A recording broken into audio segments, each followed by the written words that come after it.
I'd like to call to order the hearing of the United States-China Economic and Security Review Commission.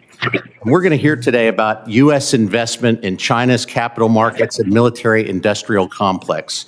Good morning and welcome to the third hearing of the U.S.-China Review Commission 2021 annual report cycle. This hearing comes not just as China welcomes unprecedented levels of U.S. investment into its capital markets, but also as the U.S. implements restrictions on portfolio investment in China defense conglomerates and other firms tied to China's military.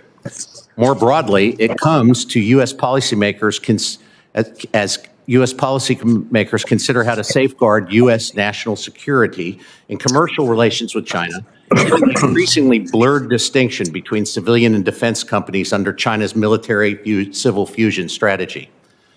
In the Phase 1 trade deal signed in January 2020, China's government promised to open its financial markets to foreign participation. But the terminology of openness does not guarantee that U.S. investors' rights are guaranteed. As China's corporate governance structures evolve and strengthen, they preserve a special extra-legal channel for Chinese Communist Party oversight and intervention. The result is a situation and a system in which influence trumps ownership. And the Chinese Communist Party always has the upper hand. Our panelists today will consider this nebulous corporate landscape, examining the avenues through which Communist Chinese Party influence is exercised and state ownership and investment is expanding in order to assess the impact on U.S.-China competition in key technology areas. As channels for U.S. investment into China's markets proliferate, U.S. firms and individuals face unavoidable realities without greater transparency into the nature of the assets they hold. Pervasive fraud, systemic financial risk make the safety of any investment somewhat insecure, particularly in assets or companies without deeper strategic importance or political backing from Chinese government. In addition, the risk that U.S. investment might unwittingly flow into strengthening China's defense capabilities is magnified by the breadth and the murkiness of China's military-industrial complex. Everyone, U.S. government, financial firms, and investors are all stakeholders in continued U.S. security and prosperity. Our hearing today contemplates, among other solutions, how refined policy tools might provide U.S. firms with greater awareness as they navigate China markets. I look forward to hearing today's expert witnesses. I thank them for joining us to share their expertise. In addition, I would like to thank the Senate Committee on Commerce, Science, and Transportation for securing this room for our use today. I will now turn the floor over to my colleague and co-chair for this hearing, Commissioner Jeffrey Fiedler. Thank you, Commissioner Borokoff, and good morning, everyone. This hearing is timely on a couple of levels. Much of the continuing debate on America's relationship with China has been focused on trade. But recently, China has made significant moves to attract greater amounts of foreign capital into companies listed on its various stock and corporate debt exchanges. They've apparently had some initial success, largely with European and U.S. asset managers and institutional investors. Private equity and venture capital are also part of the mix. As China increases percentages of ownership, foreigners are allowed in certain business sectors. At the same time, the Trump administration, in its last weeks, issued executive orders restricting U.S. investment in what was labeled Chinese military-related companies. The concept of restricting U.S. investment in this way appears to be a continuing policy with the new Biden administration, although it has pushed out by some months the implementation of aspects of these new regulations. These restrictions give weight to the argument that China is increasingly being seen in practice, not just as a competitor, but as also a potential adversary. There is a new, complex, and growing awareness of the nexus of economics and security within the U.S. government. Our witnesses today include academics who study Chinese corporations and law, investors, researchers, and national security specialists knowledgeable about Chinese military-related companies. Their testimony will be detailed and nuanced and inform the Commission's own internal debate on this new and evolving policy as we perform our obligations to advise Congress on U.S.-China economic and security concerns.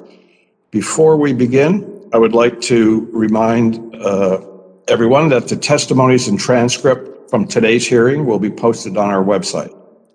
And please also mark your calendars for the Commission's upcoming hearing on China's evolving approach to fostering economic growth and innovation, which will be on April 15th. We will now begin today's hearing with our first panel, which will examine the role of the state in China's capital markets. We'll start this morning with Dr.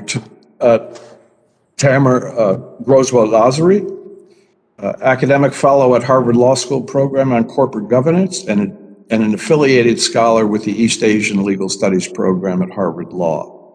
Next, we'll hear from Dr. Meg Rithmeyer, F. Warren McFarland Associate Professor of Business Administration in the Business, Government, and International Economy Unit at Harvard Business School. Then we'll hear from Mr. Zachary Arnold, a research fellow at Georgetown Center for Security and Emerging Technology. And finally, we'll hear this morning in the panel one from Ann Stevenson-Yang, co-founder and research director at J Capital Research. Thank you all very much for your testimony. I would like to remind you that your remarks should be limited to 7 minutes. Dr. Arthur, we'll start with you.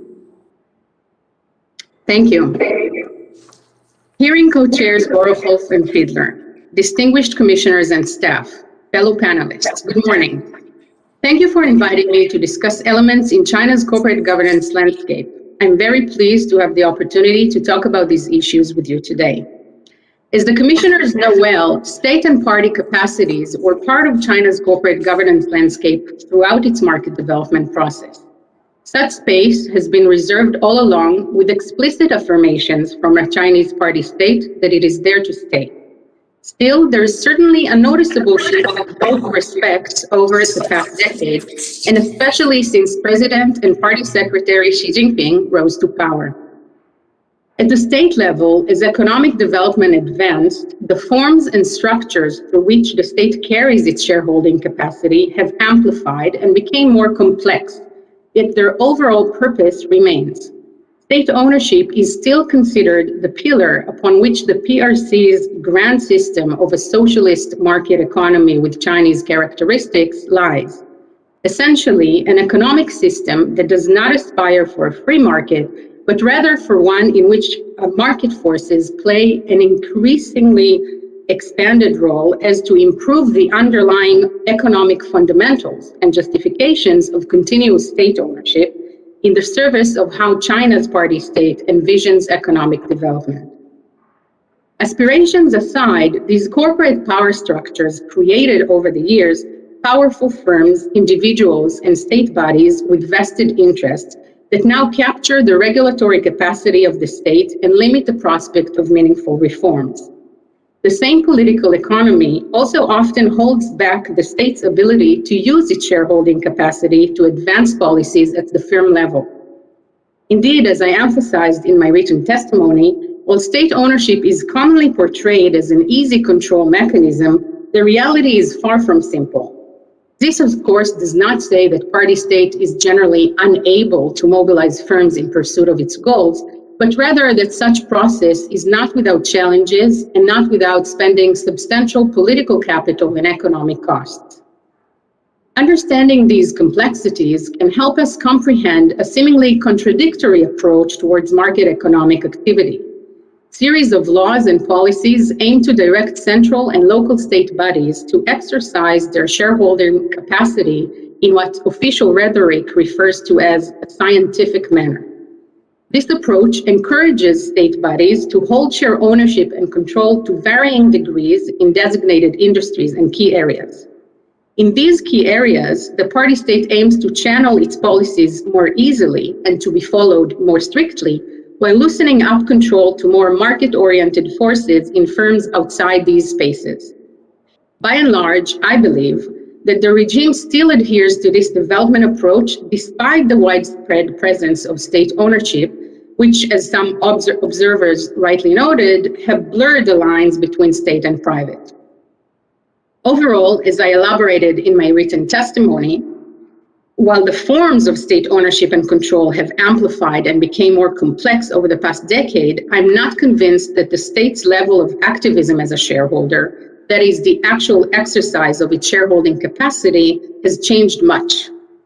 At the same time, however, I want to point to two additional changes that have taken form in recent years, which I assess are potentially more significant.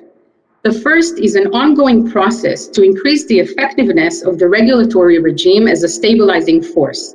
And we've seen this reflected not only in things like trade suspensions and buy orders to control market volatility, but also in a more robust activity by the CSRC, the Chinese securities regulator, to prevent, detect, and take administrative enforcement actions against corporate fraud, aspects that will hopefully be advanced even farther with the recent amendment of the securities law. The third and final aspect in which I see a meaningful shift occurring is the corporate governance capacities of the CCP specifically. These have been enshrined more systematically and elaborately, particularly with respect to SOEs broadly defined. Indeed, in recent years, the party has transparently asserted itself a greater and more direct role in corporate governance. It has expanded the use of party organizations in firms both quantitatively and qualitatively.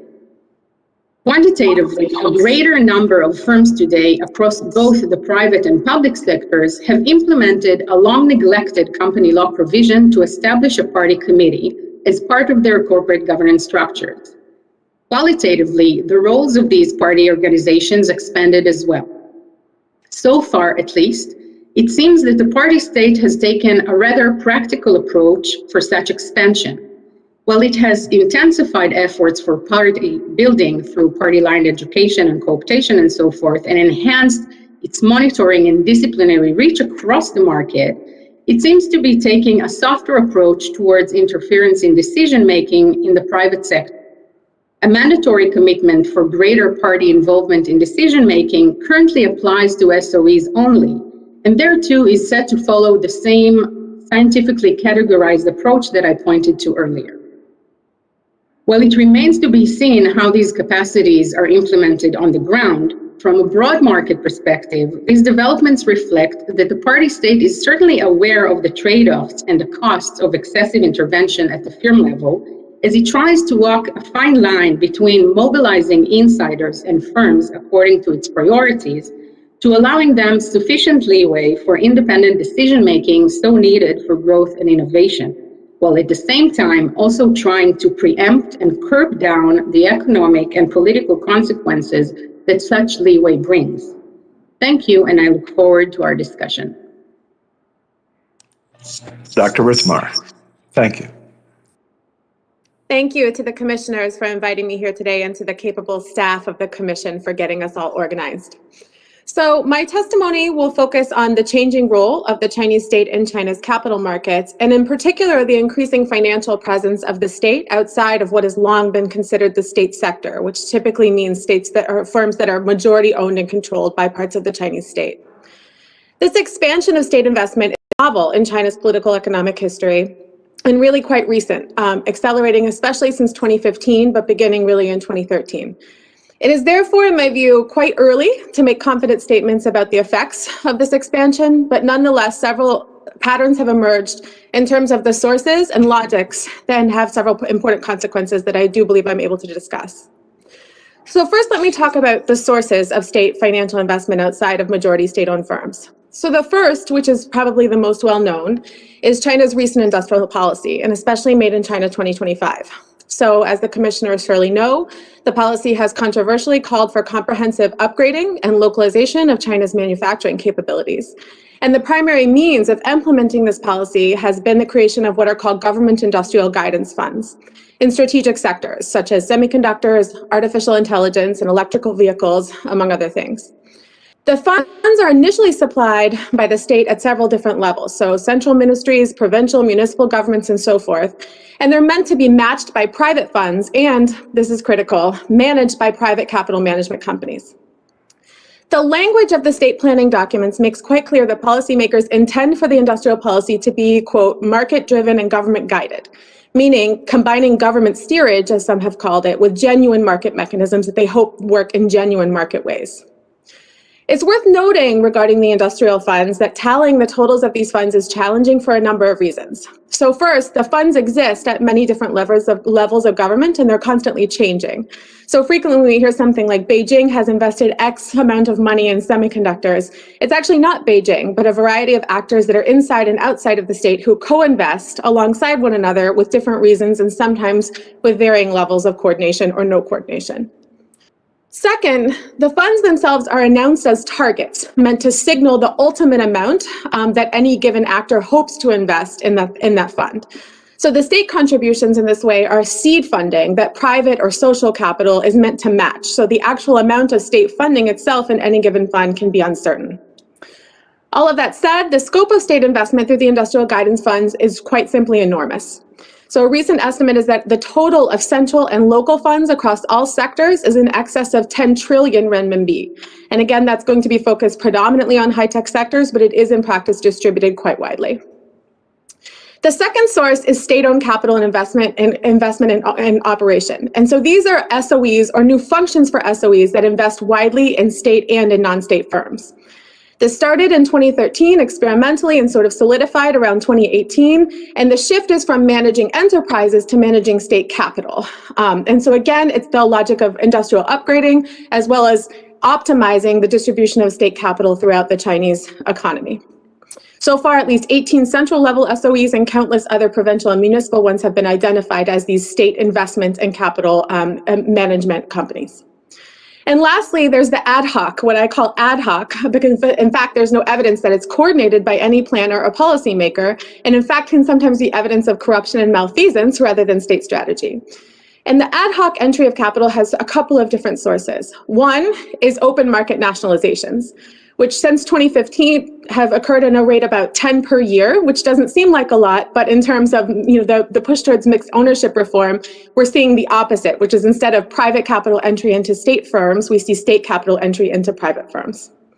Another source is state capital into relatively successful firms.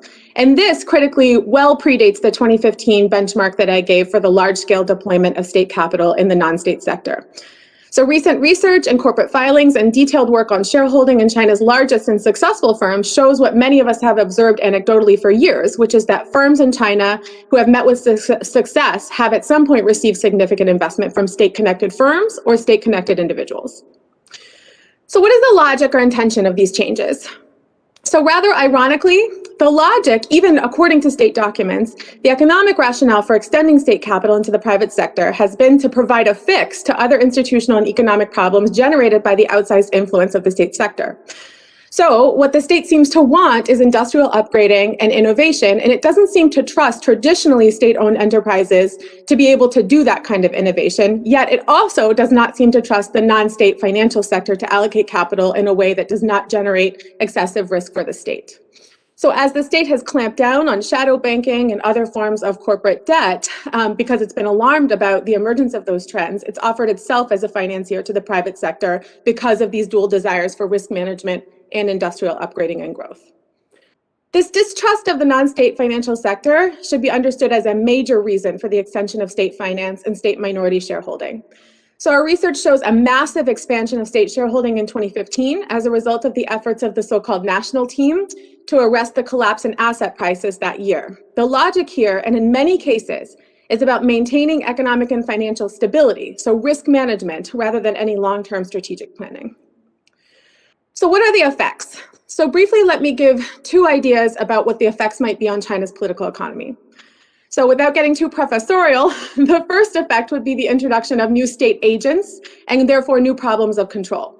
So for decades, we know that the view has been basically that managers at state-owned enterprises have been at least partially disciplined by Beijing because they're appointed by the organizational department of the CCP.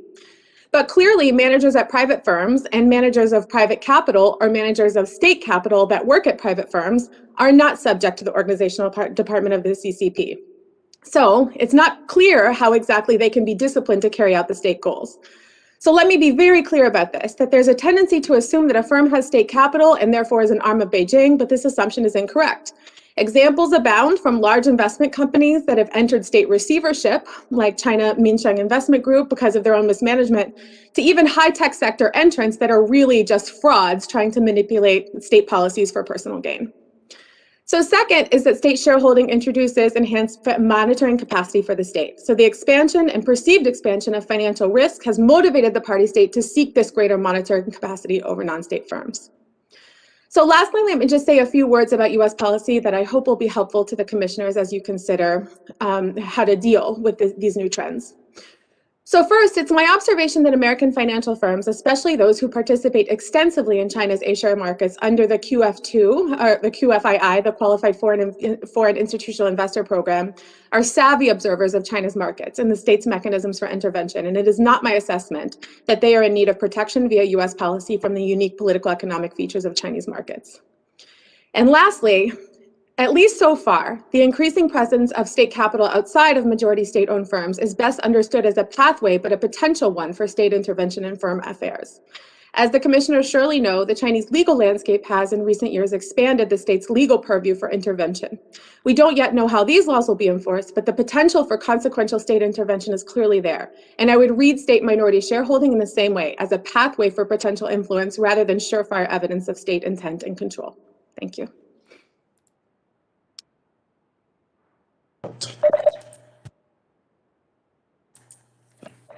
Mr. Arnold, please. Yes, good morning. Chairman Borokoff, Chairman Fiedler, members of the Commission, thank you for the opportunity to testify today. Together with my colleagues at the Center for Security and Emerging Technology, a nonpartisan data-driven think tank within Georgetown University, I research trends related to global investment in emerging technologies, particularly artificial intelligence and advanced semiconductors. My written testimony to the Commission addresses a range of issues, including China's current position in various technologies, how China's technological development strategy relies on financial capital flows, and the state's prominent role in allocating capital to specific firms and sectors, for example, through the mechanism of government guidance funds. I would be glad to explore these issues during the question and answer period, but in these brief initial remarks, I'd like to begin with an overview of the companies active in China's emerging and strategic technology sectors. These sectors are diverse. With some exceptions, traditional state-owned enterprises are less active at the cutting edge. More often, the commercial sector has taken the lead in these emerging technologies, as is the case in the United States and in other countries. China's artificial intelligence sector illustrates the range of players involved. Publicly traded firms in this space include diversified tech companies such as the BAT firms, Baidu, Alibaba, and Tencent, and many of the other members of China's AI national team. There are also large companies in other industries such as Ping An in insurance, Hikvision in video equipment, which have been launching AI subsidiaries and lines of business in order to diversify or to support other activities. And then there are firms that are specialists in different aspects of the AI ecosystem. So examples would include Cambricon, which is a developer of AI specialized computer chips that's listed on the Shanghai Exchange, and iFlyTech, a specialist in speech and language processing technology, which is traded in Shenzhen. Now, in addition to publicly traded companies, there are myriad privately held firms competing in China's AI sector, from the very large, think Huawei or SenseTime, to hundreds or possibly thousands of smaller startups that are active across a range of AI input and application areas. Now, whether publicly traded or not, Chinese AI companies are entangled with the government in many ways. The extent and the nature of these ties varies from company to company and from context to context, but at a minimum, directly or indirectly, all benefit from the Chinese government's large and sustained investment in AI and related technologies. Now, in absolute terms, US and foreign investors also have a large presence in China's tech sector. For example, they buy shares in Chinese tech companies on exchanges in New York, Hong Kong, and the mainland, and they invest billions in venture capital into Chinese startups. However, China's domestic capital markets are maturing, and the party is pouring enormous sums into strategic and emerging sectors. As a result, foreign capital, and in particular American capital, are not limiting factors in China's technological development today, in my judgment. This means, for example, that restricting US investment in mainland-listed tech companies would probably be ineffective at best in terms of China's technological development. I understand this issue is of particular interest to the Commission. CSET's review indicates that Chinese investors own most of the outstanding shares in high-profile mainland-listed tech companies, while US investors hold small stakes. Forcing US investors to liquidate would not necessarily have a large effect on these Chinese companies. More likely, investors outside the United States and on the mainland in China would be happy to fill the gap. And if all else fails, remember that the Chinese government is willing to invest copiously in companies and sectors it considers strategic. In the unlikely event US investment controls seriously threaten the capital supply of one of these sectors, the Chinese government would very likely just provide a lifeline itself. Now, to be clear, there are good reasons we might control US investment in China's technology sector. Chinese tech companies have been implicated in grave human rights abuses, and intentionally or not, their technology enables the Chinese Communist Party and its strategy for authoritarian rule. It's entirely reasonable to think that American capital should not be used for these ends. I personally believe we should restrict US investment consistently and transparently in companies that violate human rights or pursue similar harmful activities.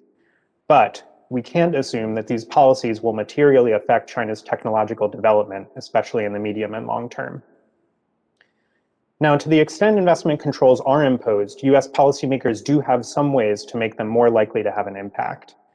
Any investment restrictions should be multilateral, and they should focus on the few transactions that are likely to pose serious national security risks. For example, when unique know-how or trade secrets are likely to be transferred from a US investor to a Chinese target as part of the transaction. It's critical to note that in order to be able to target these deals, the federal government will need to invest in analytic capacity that's currently lacking, such as better open source intelligence capability. But in parallel, policymakers should exploit America's larger and more durable advantages over China, advantages in domains other than financial investment. For instance, America's ability to attract the world's top scientists, engineers, and entrepreneurs is a unique asset that has long been critical to our economic and national security. Xi Jinping has described talent as, quote, the first resource, end quote, in his country's quest for technological independence, and China is working hard to attract both talented foreigners and Chinese expatriates, with mixed results to date. In my judgment, consolidating our talent recruitment advantage over China, including critically by fixing our restrictive and outdated immigration laws, would do more for America's national security than restricting US investment in Chinese tech companies. Now, we have other assets that are also worth reinforcing. These include robust alliances with technologically sophisticated peer nations, dominant positions in certain choke point technologies fundamental to many capabilities, such as high-end computer chips and chip manufacturing equipment, a diminished but enduring soft power advantage, and a market-driven economic system in which innovators and entrepreneurs can thrive. If America wants to remain a contender in the global competition for technological leadership, it must protect and build on these strengths. I thank the Commission for its time, and I look forward to your questions. Ms. And Yes, thank you. I couldn't agree more with Dr. Arnold. Good morning, and thank you for the invitation. I think it's worth saying that China has not converged and will not converge with the US political and economic model. That was never going to happen. But that fact in no way invalidates the long-term US policy of engagement. That policy has enabled significant US gain in trade and investment, as well as, of course, bringing enormous new freedoms and prosperity to Chinese people. I think it's important to note that China's conduct at the Alaska meeting with our administration recently was not a sign of strength, but of weakness. Cornered animals lash out. Xi Jinping's rejection of democracy, of an orderly transition of power, of treaty obligations, all of those things are not playing well either at home or abroad. The Chinese government deploys all the resources at its disposal in the interest of unfair competition with the US, both economically and geopolitically. That's just a fact that we have to deal with. But disengagement empirically does not promote US interests, it harms them. How does this operate in the financial markets? Financial markets have provided China with a get-out-of-jail-free card for refusing to reform domestic institutions. I think China learned back when Unicom was listed in 1998 in Hong Kong that public markets would be far less demanding and more lucrative than foreign direct investment, and this has led to a number of problems. Many people draw a bright line between the way public and private companies operate, and they expend a lot of effort in trying to figure out whether Huawei, for example, is secretly owned by the PLA. My belief is that ownership is almost entirely irrelevant. One thing the Chinese government has done very deftly since the reform and opening policy began has been to deploy the tools and mechanisms of capitalism within a socialist framework. To overgeneralize, you could say that Chinese corporate structures are Potemkin villages. So China is largely a state-owned economy and is becoming more so. The private sector is an arena in which China's political elites accrue wealth, while the state profits from a laboratory of technologies and business models that, if successful, can be absorbed into national ownership. While many of China's firms start off as private and are initiated by ambitious entrepreneurs, they necessarily become unprivate as they trade away control in return for the permissions and resources they need to scale up. The reality of this illicit ownership pattern creates a mutuality of interest between state and private players across a broad swath of China's economy. Throughout the reform era, China has pursued a policy of not investigating or holding accountable mainland domiciled entities for fraudulent behavior abroad, no matter how blatant or egregious. In fact, by intent, the mainland provides a reliable safe haven for Chinese capital market fraudsters. To strengthen this legal shield, in the recent decade, China has passed a series of regulations that prohibit anyone on the mainland from providing evidence in any legal proceeding outside the mainland without specific written permission from China's Supreme Procuratorate. This restriction makes financial crimes committed in the US by Chinese entities impossible to investigate and remedy. The upshot is that US efforts to regulate Chinese companies based on ownership are doomed to fail. Ownership has become a concept handy for private enrichment, but not a limitation on the reach of the state. Some of the consequences are as follows.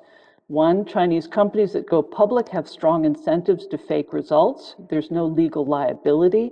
The chance of earning millions is good, and the downside case is simply being delisted and not earning millions. Even without setting out to commit fraud, many companies slip into small lies that get bigger. Most rational players will initially commit a little fraud, and then gradually embrace complete and egregious fraud. Of course, some companies start out to be fraudulent.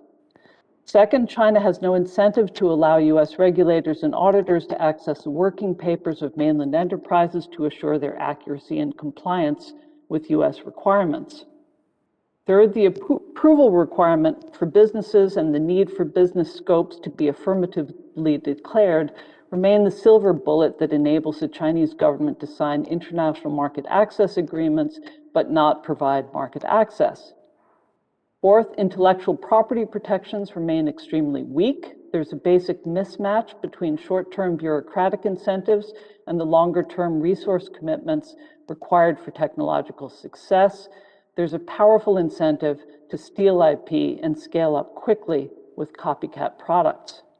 Fifth, the freedom from incarceration of foreign nationals involved in a legal dispute, whether real or invented, is no longer guaranteed. In protecting these market advantages for Chinese firms, the Chinese government has erected specific impediments to due diligence.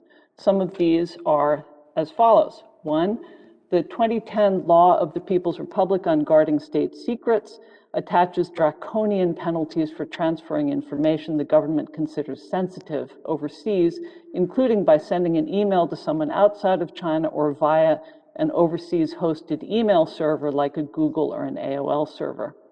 Two, particularly since 2015, when the economy took a dive, China's government has successfully banned data sets that formerly were public.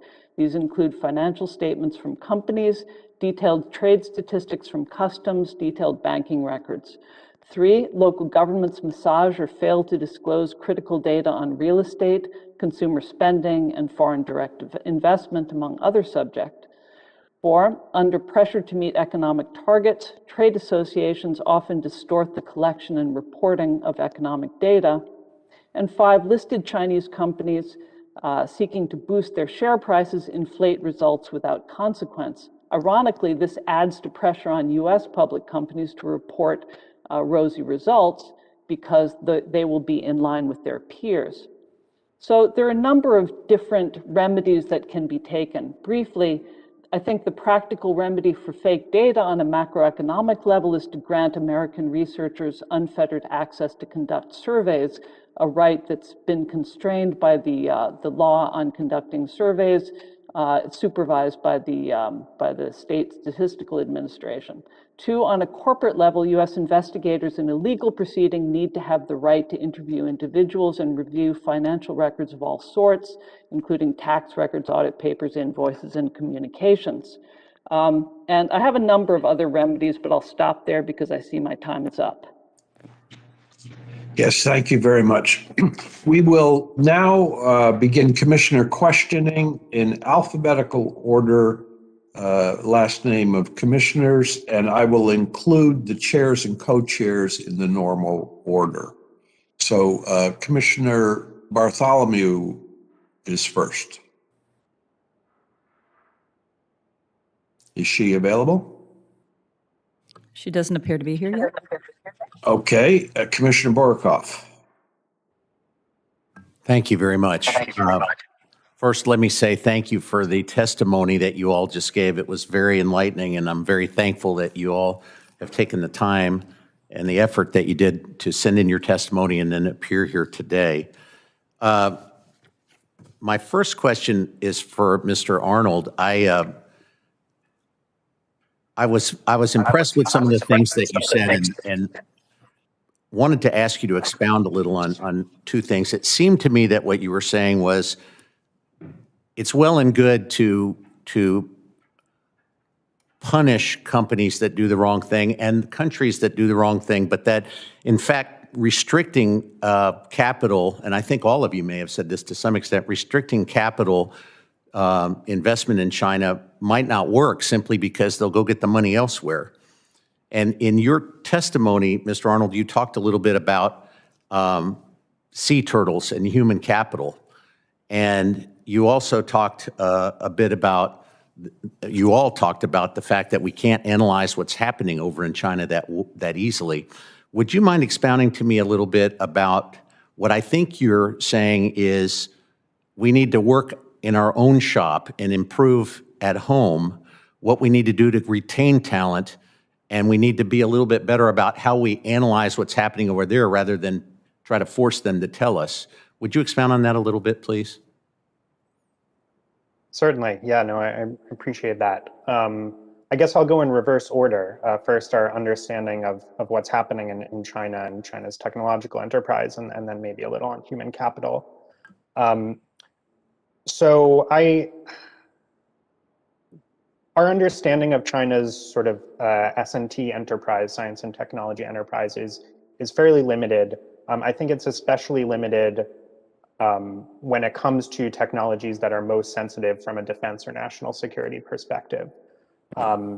That said, there's a great deal of information to be gleaned from open sources, and that I mean, you know, whether it's official documents recruiting talent or outlining investment criteria for various projects that are posted on the internet or otherwise. One thing that's often not appreciated is that part of China's technological strategy has been to develop a massive technology transfer apparatus for monitoring and acquiring and adapting technology from the United States and elsewhere through a variety of means, many of which are perfectly above board, some of which less so.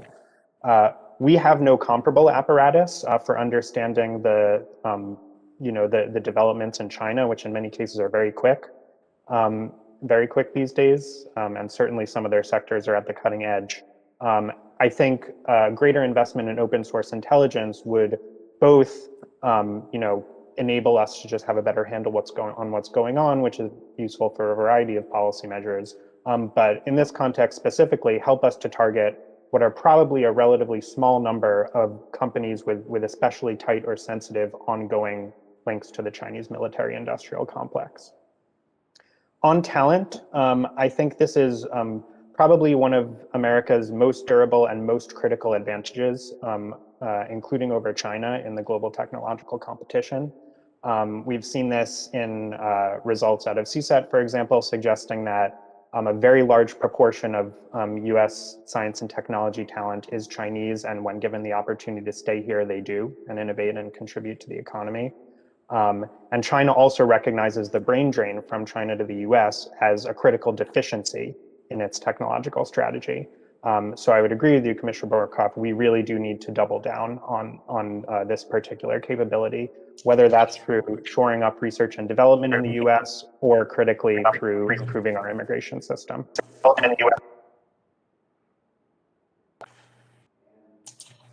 With the remainder of my time, would anyone else like to address that? Okay, thank you. I am frozen.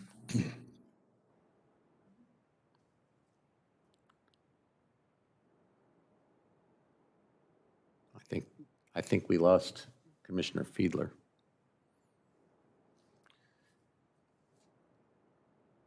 Is Commissioner Cleveland back?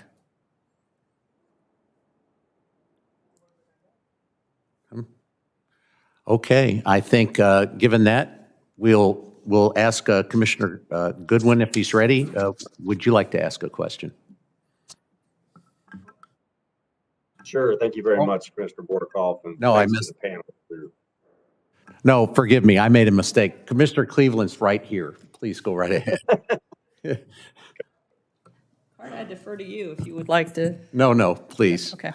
Please. So I think I'm getting a couple of takeaways here.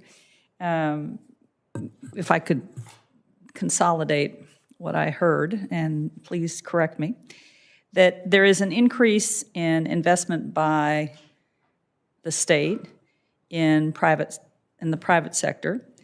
I think, Dr. Rithmeyer, you said that increase in investment doesn't actually ensure control or alignment with CCP requirements or objectives. And I think, Ms. Yang, you said that ownership is somewhat irrelevant because they have ultimate control through various mechanisms and tools. So I'm interested in, do they or don't they actually have control?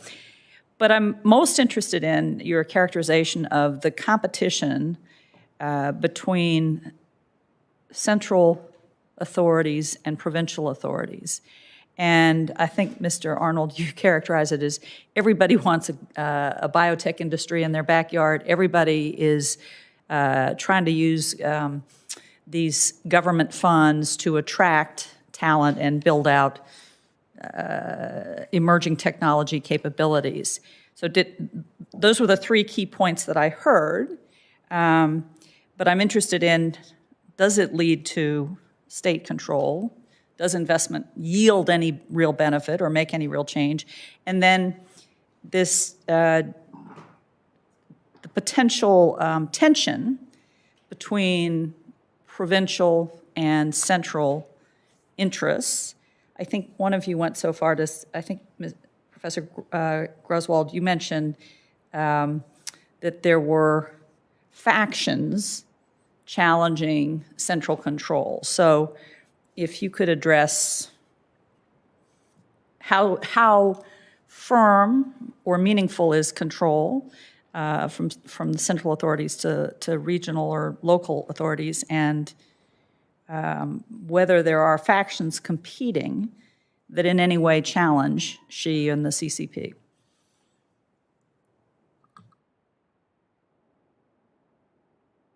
Ms. Rithmeyer, you want to go first?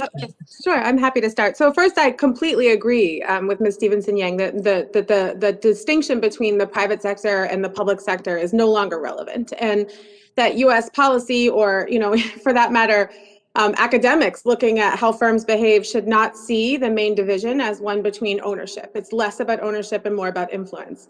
The distinction I'm trying to make is that we tend to read whenever a firm has a relationship with the CCP, whether formal or informal, we then assume sometimes that what that firm is doing is the bidding of Beijing. And my concern is that we don't overinterpret some of those signs and then misread what the intentions or the strategic efforts of the CCP really are. So my answer, Commissioner Cleveland, to the question of is there influence or is there not influence is that there's both. So my reading of how the CCP influences firms and affects firms is that if they want influence or control, they will get it, whether they get it through nationalizing the firm, through punishing the firm, through informal means of influencing firm decisions. If they want that control, they can get it. But it's not always necessarily there just because there are potential pathways for that control.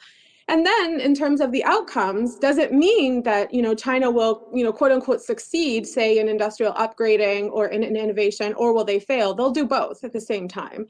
So, there's a massive amount of money through state investment that's wasted. And so this distinction between central and provincial, I wouldn't call it competition as much as everyone's sort of in a frenzy to be part of the flowing of capital, right? To get money. Everyone meaning both, local actors who are well-meaning according to the CCP's intentions and want to establish semiconductor fabs that are effective, and also local actors. Fiedler just called me. His computer went down. He wants you to tell Borikov for him to keep running things until he can get back online.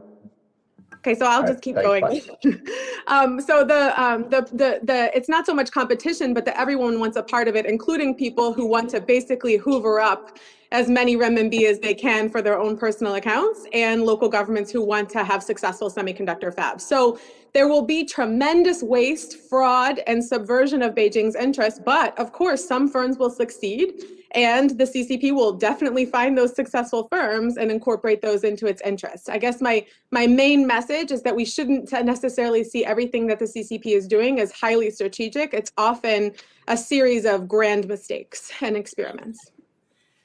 Okay. Dr. Griswold.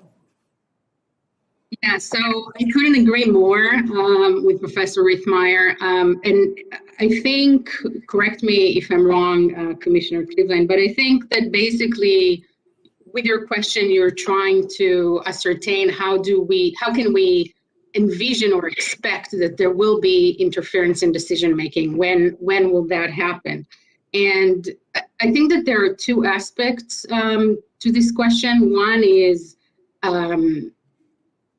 there could be rogue officials, right? There could be officials that just decide not to go along with whatever things the party state is trying to advance. And I think that in that respect, the party state has the same challenge as we do. How do they identify protectionism? How do they identify corruption? How do they prevent that? And their solution was increasing monitoring of the CCP and enhancing party line education. But that, of course, creates the problem of how exactly does the party confines its own power and still achieves innovation and give enough freedom for independent decision making. And they actually have a term for this problem. They recognize it as a problem. They call it the Anjangpi, which is the double skin problem. And I think that as long as they don't know how to overcome this problem, we will remain at the same question. And I don't think that I referred to factions. I'm not a political scientist, so I can't really point to factions within the party if they exist. But I did refer to powerful interest groups, whether it's certain local governments or strong national champions or specific individuals that their interests sometimes do not align with those of the party state. Okay. Perhaps, you said on page 43 that there were powerful insiders that with localities setting up guidance funds that may, perhaps Dr. Riethmeyer's comments of feeding this frenzy. do you all think in this, I mean, we've talked about the mechanics of capital. I'm interested in the fact that with $49 trillion in debt in the system, and the potential for shifts in global export markets leading to less foreign exchange coming in, do you think that this is a viable economic system? Is capital infinite? Because none of you have addressed the debt issue.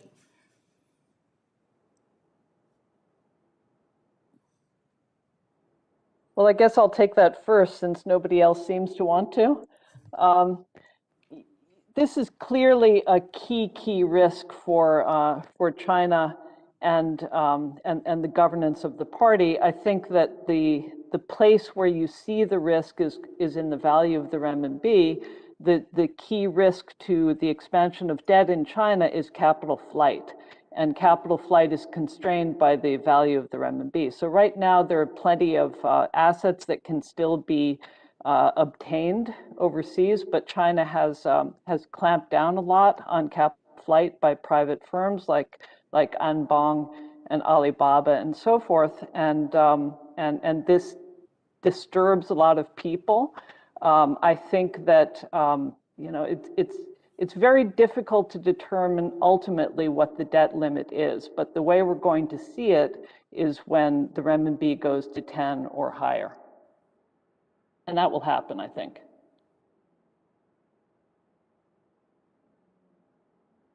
I guess, Commissioner Cleveland, I'd only add that capital is not infinite. You're right. I do think that the CCP has signaled very consistently that investing specifically in emerging and strategic technologies is an existential issue for the party, and they will.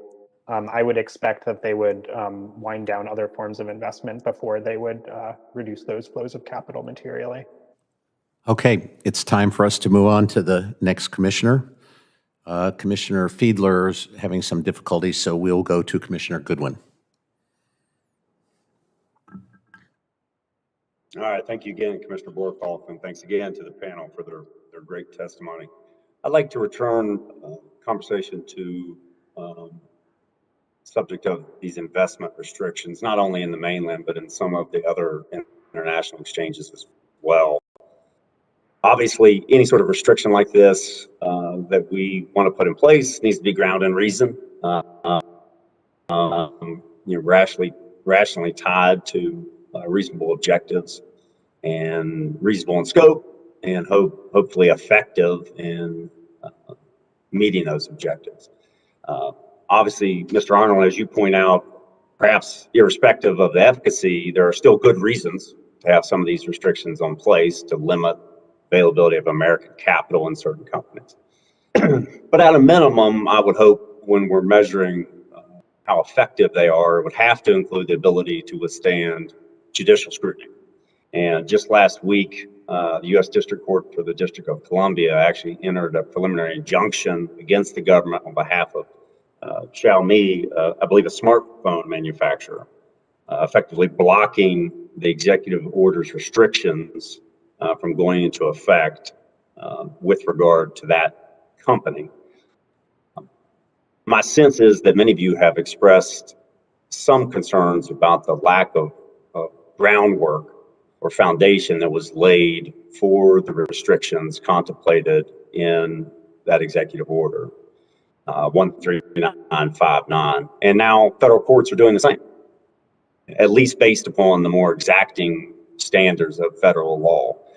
So my question is, what's next? The news coverage of that injunction that was issued last week indicates that several other companies are contemplating comparable legal actions to enjoin enforcement of this executive order.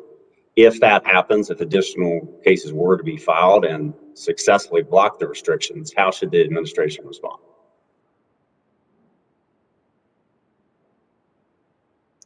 I can maybe take a first swing at that. So I also read that ruling, and it was interesting for a number of reasons. I do think it would be, and I've seen the reporting also that companies like SMIC in the semiconductor sector and maybe some others are thinking about their own lawsuits. I think Xiaomi is a bit of a one-off in that it really is a more of a consumer-facing company. I think that companies like SMIC and semiconductors are certainly the state-owned enterprises on that list will have a much harder time in court, under any sort of APA challenge, for example, showing that their connection to the Chinese military doesn't withstand sort of an arbitrary and capricious test. That said, I think the Xiaomi ruling points to a vulnerability, both procedurally and in terms of how the executive order was enacted and those sorts of things, I think can be remedied, but also in just sort of a basic lack of analytic capacity to really distinguish when there are ongoing, tight, concerning ties of material significance between a Chinese company and the Chinese military, and when there are not, when they're patchy, when, I think as one of my co-panelists put it, there's the potential for that influence, but it's not really activated. To be fair, the Chinese government is not making it easy for us. There's a myriad of different ways that it can influence these companies. They shift. There's little public information, but one reason I think we need to work on analytic capacity within the government to draw out these ties is because otherwise I do worry we'll see more rulings like the one you saw from Judge Contreras. Anybody else?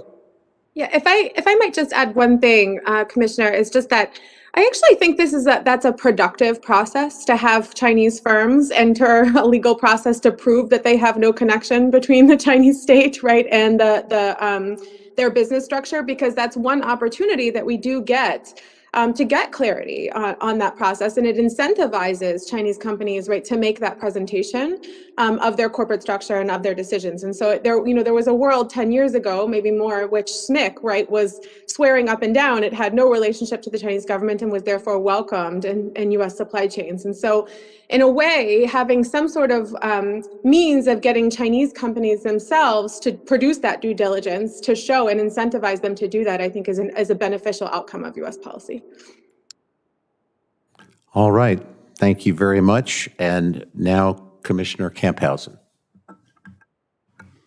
Thank you, and thanks to our panelists. Mr. Arnold, I guess my questions or discussion is more focused on your testimony.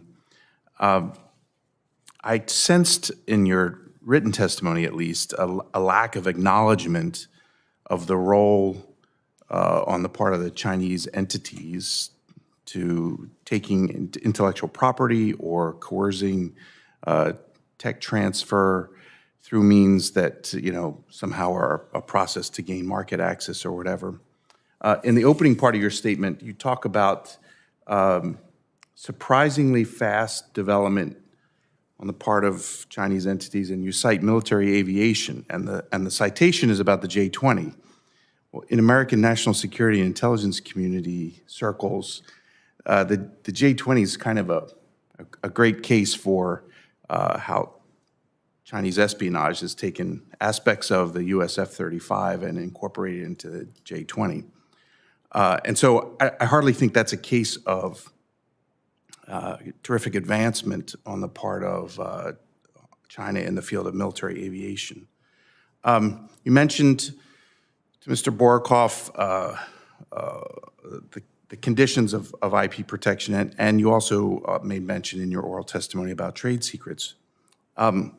My question is really, you talk about the conditions in your conclusion about when it might be okay or even preferable at a policy level to restrict investment, especially in firms that are implicated in human rights abuses, which I agree with and think is a worthy point. There's really another question, though, it seems to me, and we have to ask ourselves to what extent foreign capital might reinforce ill-gotten gains in technological advancement. And should that be another condition that would add to your list of reasons why we might limit foreign investment in some Chinese firms? Yeah, thank you, Commissioner. I appreciate that question, and I certainly would agree that tech transfer, whether compelled alongside foreign direct investment or through other channels, is a very serious concern. I personally, I would think that, companies that are habitual, IP theft offenders, whether that's because, they're integrated with the Chinese government, which is helping them in that sense, or just on their own, would be cause for concern, and potentially for investment restrictions. I think it's critical to think about what are the tools we would have that would materially affect those companies in exchange for that behavior. I'm skeptical that we have a meaningful way to address tech transfer through, for example, restrictions in listed companies. I think there's probably a set of transactions that are potentially very concerning from a tech transfer perspective. Like I mentioned in my oral testimony, sort of private market investments where we think there's some unique know-how involved in the transaction. There's a high likelihood that's going to flow alongside the financial capital. I think we should be working very hard to identify those transactions and if appropriate, restrict them. So I guess I would agree, certainly, that tech transfer is a serious concern, one that's a legitimate subject of potential investment restrictions. I just want to make sure we're using our levers to accurately target that and influence that behavior. I think that's a fair point. We may not have the ability to reverse a transaction or to somehow affect what's already taken place. But there is another dimension, which is the statement it makes to other firms who might want to engage in that sort of behavior going forward. And so there's in a way an effort to change future cost-benefit calculuses as a result of using that type of tool. Thanks very much. I'll yield my time. All righty. Commissioner Scissors. Thank you. I wanted to thank the witnesses, the staff, and the co-chairs. I think this is a very important topic. I don't really think you can be serious about China policy unless you're serious about U.S. investment in China. I'm glad to see it getting some recognition here. Meg, first question is for you. All my questions are data questions, and it may not be possible to answer them now, but that's fine. I'm happy to have you say I'll send you something later in the follow-ups. Meg, I appreciate you recalling that private capital was supposed to enter areas of state control. That was a big issue when we were looking at the plenary documents in 2013. It wasn't credible, at least to me, and it has not turned out, I think, to be very important, but that's my question. Can you now, or more likely later, point us in the direction of, or offer up numbers about private capital entering the state sector? And the reason I'm asking, obviously, is it's hard, as you mentioned, to quantify state capital going in the private sector, but we really are interested in a net figure here in terms of changing patterns of development. And so, as hard as it is to quantify state into private, we also need to quantify private into state. And so, and again, you may not be able to answer this at all, other than I'll get back to you, which is fine. But any series in one direction or the other, or both that are comparable would be great. And if you just have sources, that would also be great. But starting with, is there a way for us to, while we're thinking about the state going to the private sector, recall that private capital is supposed to be supporting SOEs? Thanks for that. I love data questions, but not this one because I don't have an answer. It's very difficult. I mean, I have a lot of anecdata, which is that, what's very interesting about the mixed ownership reform is that the document that gave the 2020 deadline did generate a lot of activity, especially for local governments and provincial governments that had to meet some requirements or show evidence, right, of mixed capital reforms. But it was much easier, right, to go the direction that I've been discussing, which is state capital into the private sector, and then show, look, ownership is mixed, right, than the opposite. And so, I have anecdata about, certain firms who sat down with private capitalists and said, look, we're going to need you to take like this kind of stake in the company to mostly, achieve those objectives. But I'm sorry, I would even love to say I'll get back to you in the future and I can try to look into it, but I do not know of a great systematic source of how exactly that works. So I can only apologize. Yeah, I feel like I'm going to be doing that throughout my time as commissioner, asking impossible questions. But if you do have like a direction to point us in, that would be great. Just to start, when you don't have data, a little bit of data is helpful. Yeah, Mr. Arnold, Tammy said she had an answer, I think. Tammy might know. okay. Yeah, so it's not a complete answer, but it is an anecdotal data point, which is specifically with respect to the public market. So in the public market, it's pretty easy to see. Every traditional SOE that went through corporatization and then public listing is exactly that type of firm that you want information about. So all of those firms, which is currently about a third of the market, corporatized SOEs that listed shares for trade, those are in a way mixed ownership corporation with private investors. Right. So that's about a third of the public market. We could possibly use them as a proxy if we detrend for stock market movements. No, that's a good suggestion. Thank you. I may come back to you if I have time, but I don't think I will. Mr. Arnold, in your written testimony, you said FDI and venture capital from the U.S. to China is falling. As we know, total holdings of portfolio securities are definitely not falling, and they're not tracked by sector that I'm aware of. They're less targeted, obviously, than venture capital, but they're larger.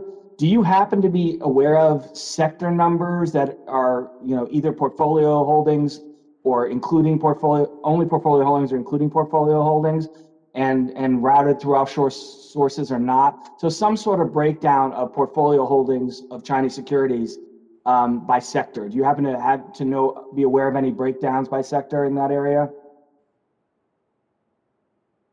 Off the top of my head, no. I know there's been some recent analysis about this out of the Peterson Institute that I can look for and try to get back to you. But okay, yeah, so same thing. I appreciate that, and I'm not looking. I'm asking questions that I know are hard because if they were easy, we'd already know the answers. I'm not looking for a perfect result. If you have like, hey, this is suggestive, that would be great. And I'll yield back my 10 seconds. Thank you, Commissioner. Commissioner Talent. Thank you, Mr. Chairman. I want to join my colleagues in thanking you all. Your testimony was extremely powerful and very informative insofar as I was able to follow it. Finance was not ever an area of expertise of mine, but I found myself reading your testimony reaching just about the opposite conclusion from the one you reached. And I want you to explain to me why I'm wrong. So, Dr. Osery, you explained, and I've never read it done better, the various avenues of state control of all companies that are of any size in China, the guidance funds, the status shareholders, subsidies, a bunch of other means of control. And that what that means is basically Chinese companies are controlled not necessarily by the managers or the owners, but by people strategically placed in the company who have political influence with the authorities, are well connected, and are part of the Chinese elite. Ms. Stevenson Yang, you told us, and I thought this was extremely powerful, that every Chinese company that's successful either starts as a fraud or becomes a fraud, and that you can't trust any of the data because they all have an incentive to make themselves out to be better than they are, and that this is corrupting even American companies that are invested in China. Mr. Arnold, I think it was you. I haven't been able to find your testimony in my folder here. You also said, if you didn't, a number of other witnesses have said, the government has got to get better at understanding what's going on in China, because even the United States government doesn't know what's happening with these companies and who controls these companies, et cetera. We're going to have other witnesses later saying that the index funds may well have been pressured, the indexes, in order to get them to list Chinese companies. And yet you all conclude, let's just continue to let American investors invest in China. And if I was still in the Congress, it'd be one thing, the speculators and the Sharpies, if they want to take a risk, I wouldn't want my constituents putting their pension fund money in what is essentially a gigantic racket. Waiting for others to join. That was my reaction. And I'm not, so tell me why I'm wrong.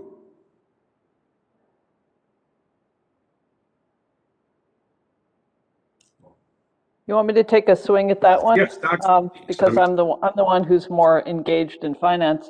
I don't think that's what I said at all. I think that in the realm of technology transfer, what we're saying is that the methods for influencing the direction of capital toward Chinese technologies should be focused on the technologies rather than the firms, because we really can't determine what the firms' ultimate connections to party goals are.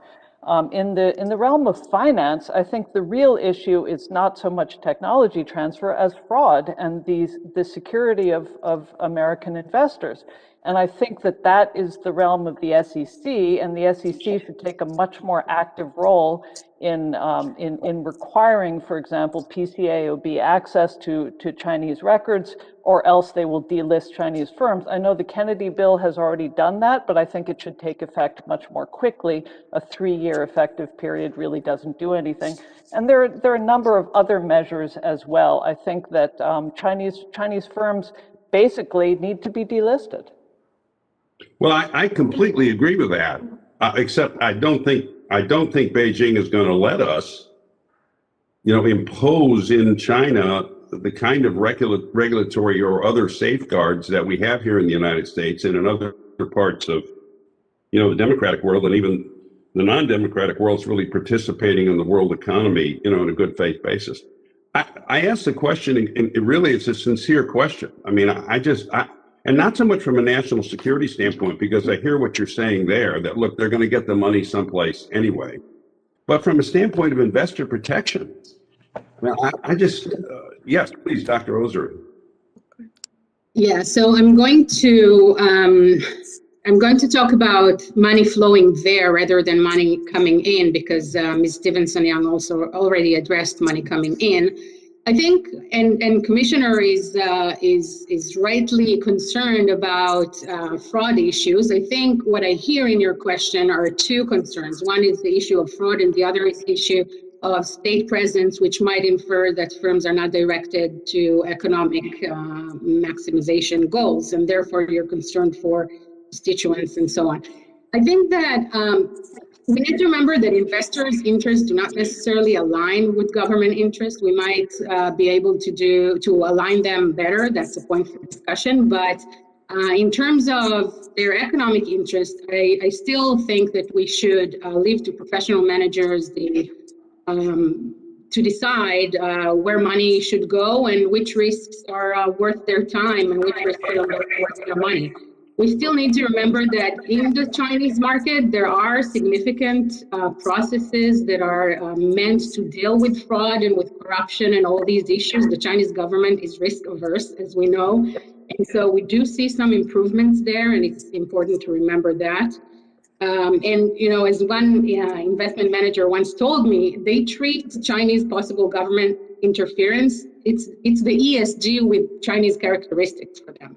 And they know how to treat that. They know how to calculate it in the risk assessment. So that's my point on that.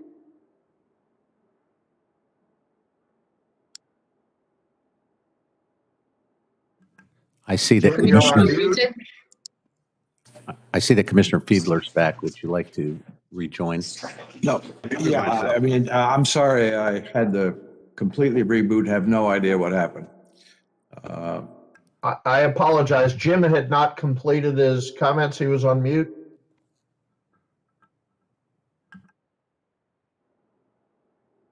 Jim, you're still on mute. I hit unmute. I think it's muting somehow. Yeah, it is. We hear you. Consequently, now. Can you hear me now? Consequently, firms in China become de facto controlled by largely unmonitored, powerful insiders, leading to the relative apathy of government officials towards corporate misconduct. My academic work elaborates on the corporate governance consequences of this reality, which includes widespread self-dealing and corruption. Absolutely. Well, I'm over my time. If I might come in, I totally agree with Tammy. And in fact, one of my policy recommendations is that, I teach a course on political risk, right, to MBA students. It's amazing. They're not stupid, right? And there's political risk in all kinds of places. And national security risk is one thing, but my fear is that, if the United States government starts making policies to protect so-called investors, Anne's suggestions, I think, are quite brilliant about, requiring or doing as much as we can to require certain disclosures, survey access, these kinds of things. But if we start making rules to protect investors and financial allocators of capital from their own risk, then it seems like it's a step beyond, I think, making a national security argument about China.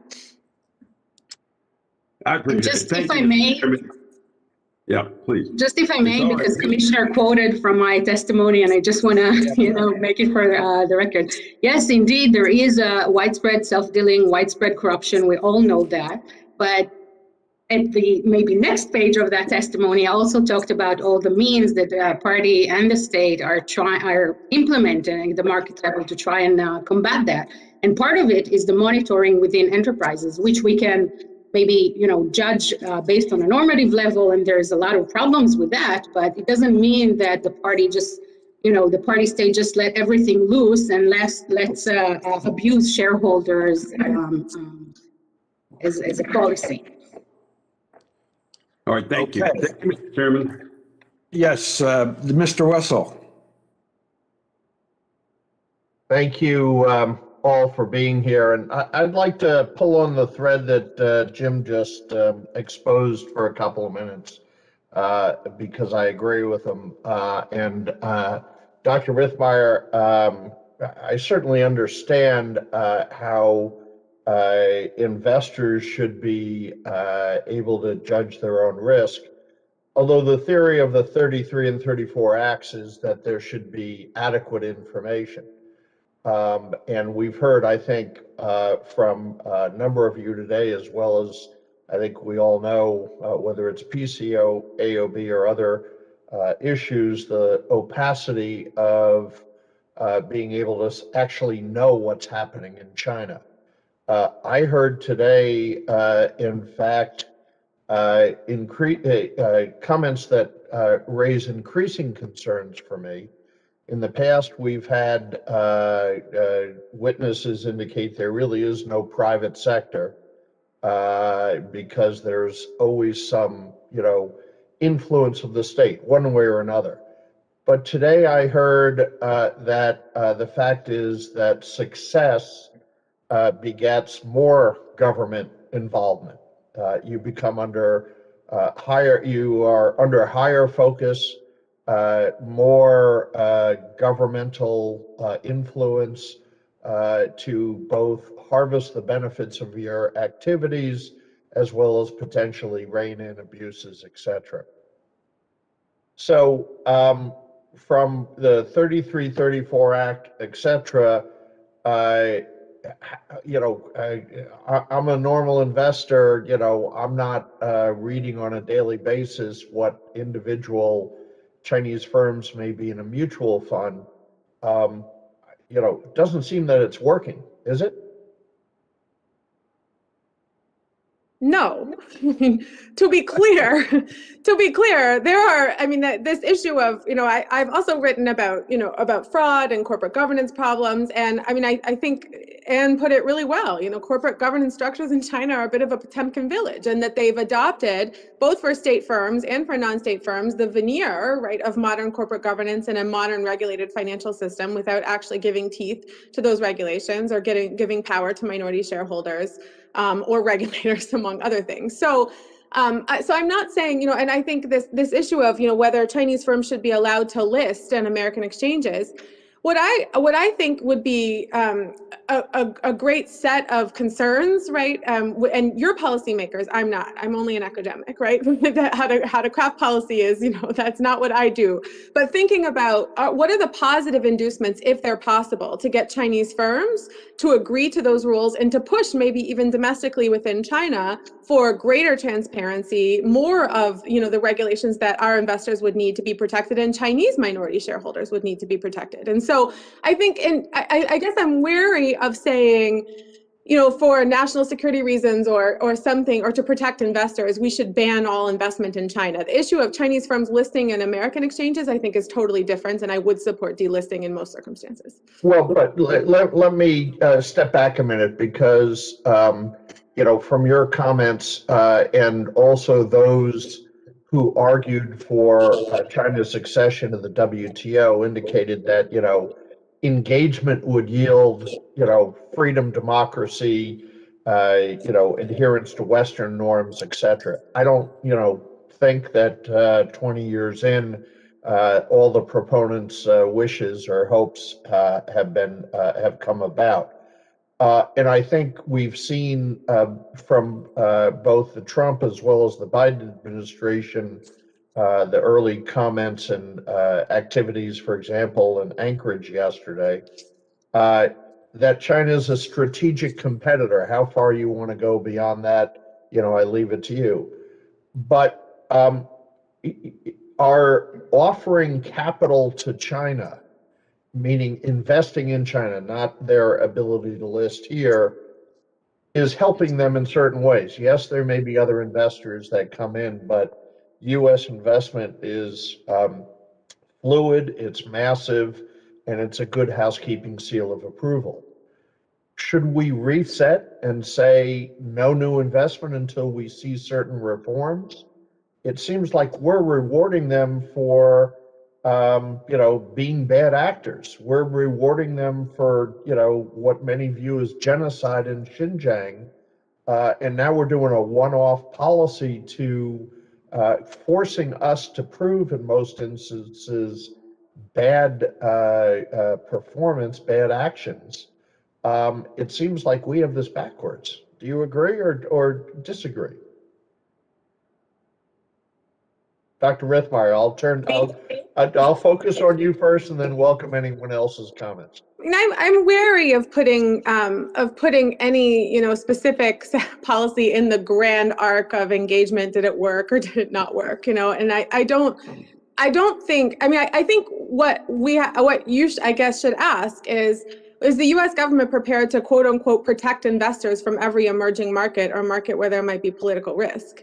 And I think, to be totally honest, my fear is that in responding to, and I agree with you, China is behaving badly. I agree with you about. If I could interrupt, I'm not trying to protect the investors as much as I'm trying to protect our country. We're investing when it comes to the DoD listed companies. Those are ones that have been identified as acting directly adverse to our national security interests. That should be a government or a countrywide interest, not an individual investor aspect.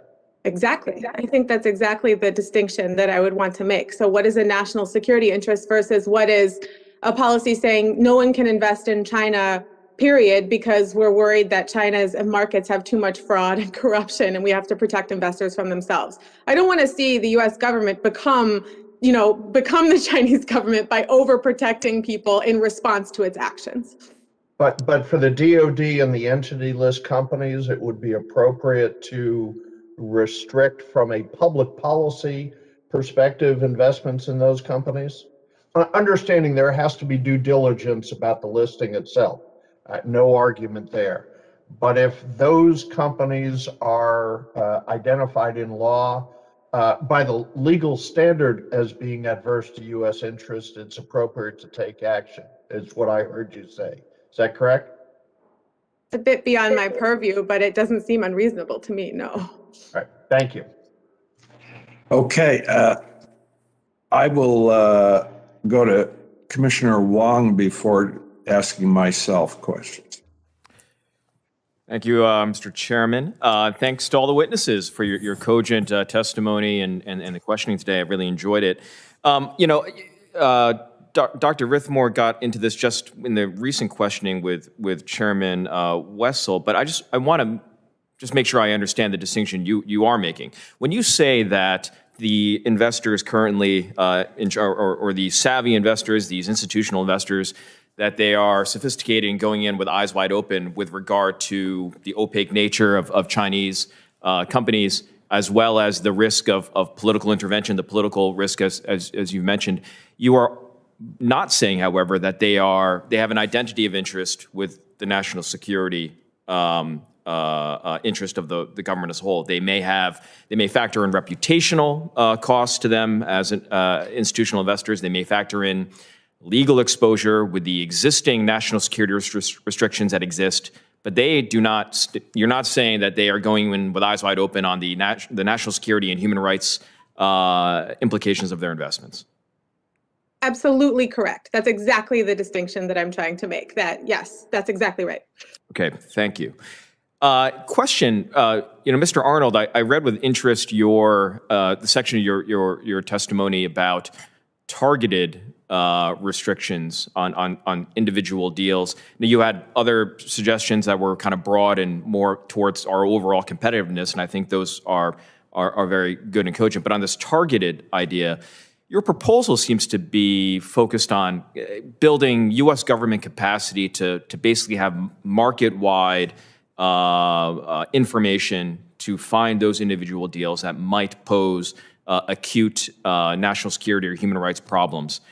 My question for you is whether a better way to approach this from a government perspective is a reporting requirement rather than market-wide surveillance by the U.S. government. And by that I mean, if you have an investor, whether it's a private equity firm, whether it's venture capitalists, whether it's these companies that want to list Chinese firms on an ETF or an index fund, that before they do that, they make a determination on their own that this may have national security or human rights or governmental interests, that they then report the deal, provide proper information, and then consult with the government on how to narrow the deal or not do the deal if it does have those implications. Essentially what I'm proposing, and in my mind, is kind of a reverse CFIUS process.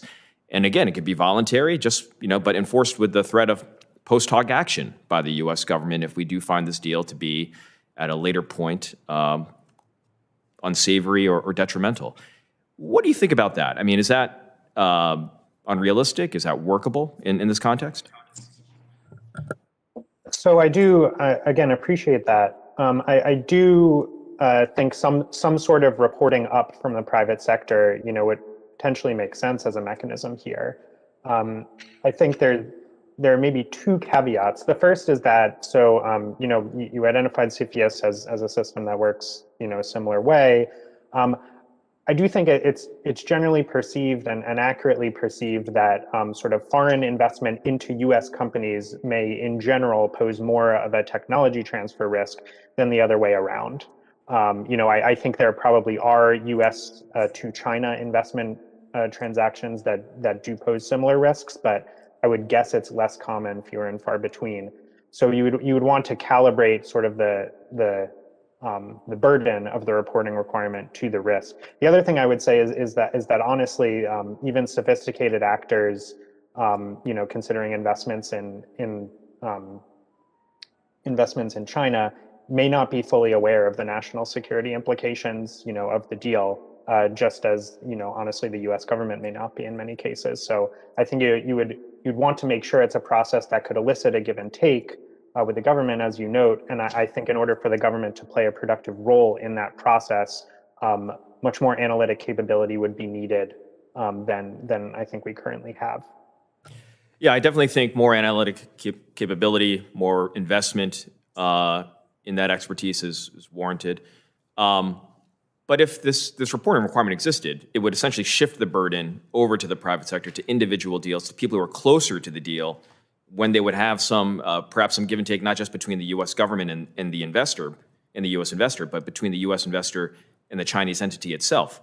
And maybe inculcate standards of practice over time that this information is required, and that they can then build into their contracts that if later on there do appear to be implications of national security import or whatever factors we put into it, that there is an unwinding a risk for it. Now, this will affect how people price these investments, the willingness of people to do these investments, the transaction costs, but perhaps there's something we can do on that front. And maybe this is already being crafted, I don't know, but I appreciate your insights into it.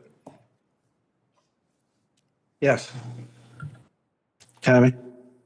Just a clear, I guess, request for clarification from Commissioner Wong. I assume you were referring to asset managers and intermediary institutions being involved in FDI, right? Not their capital market involvement.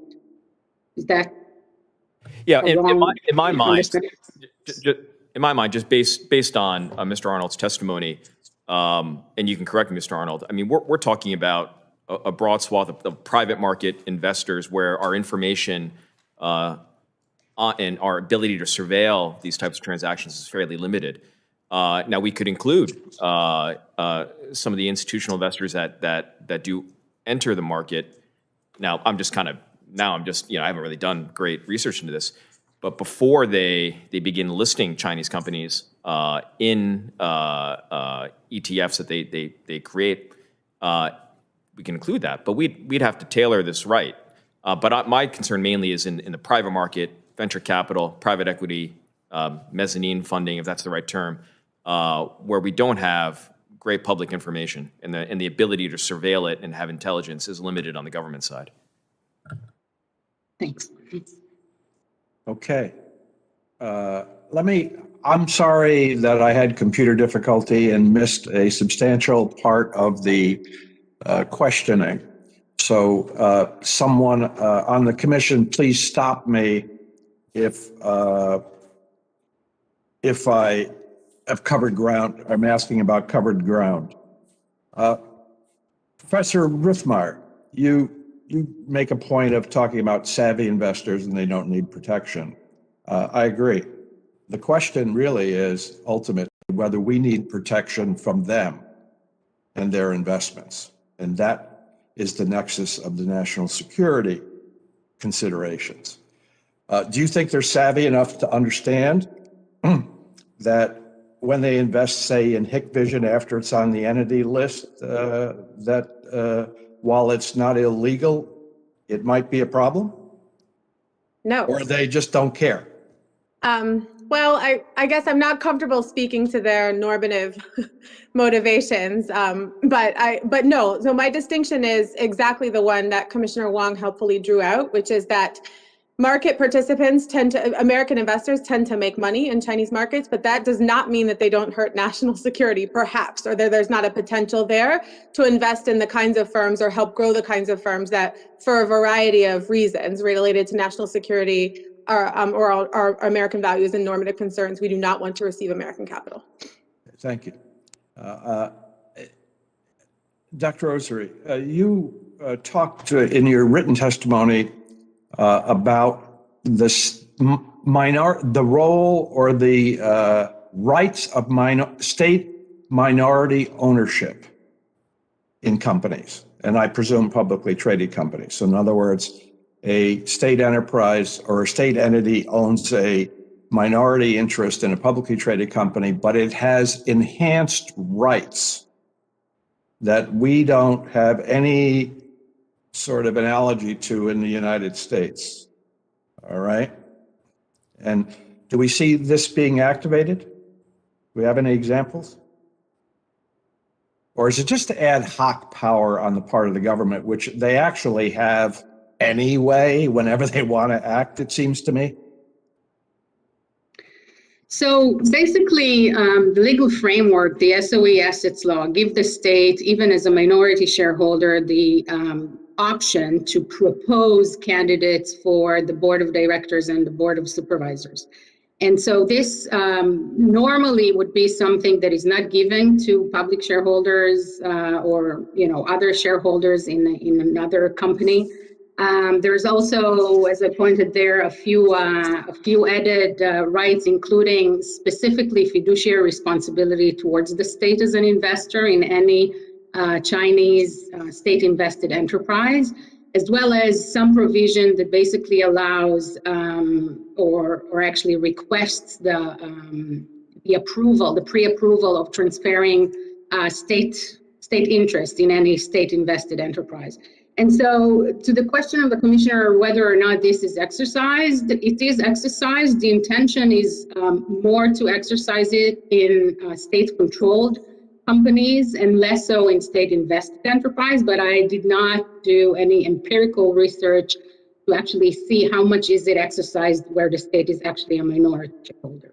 The general intention reflected through law and policy is to minimize such exercise of this right in state-invested enterprise where it's not a controlling shareholder. All right, thank you very much.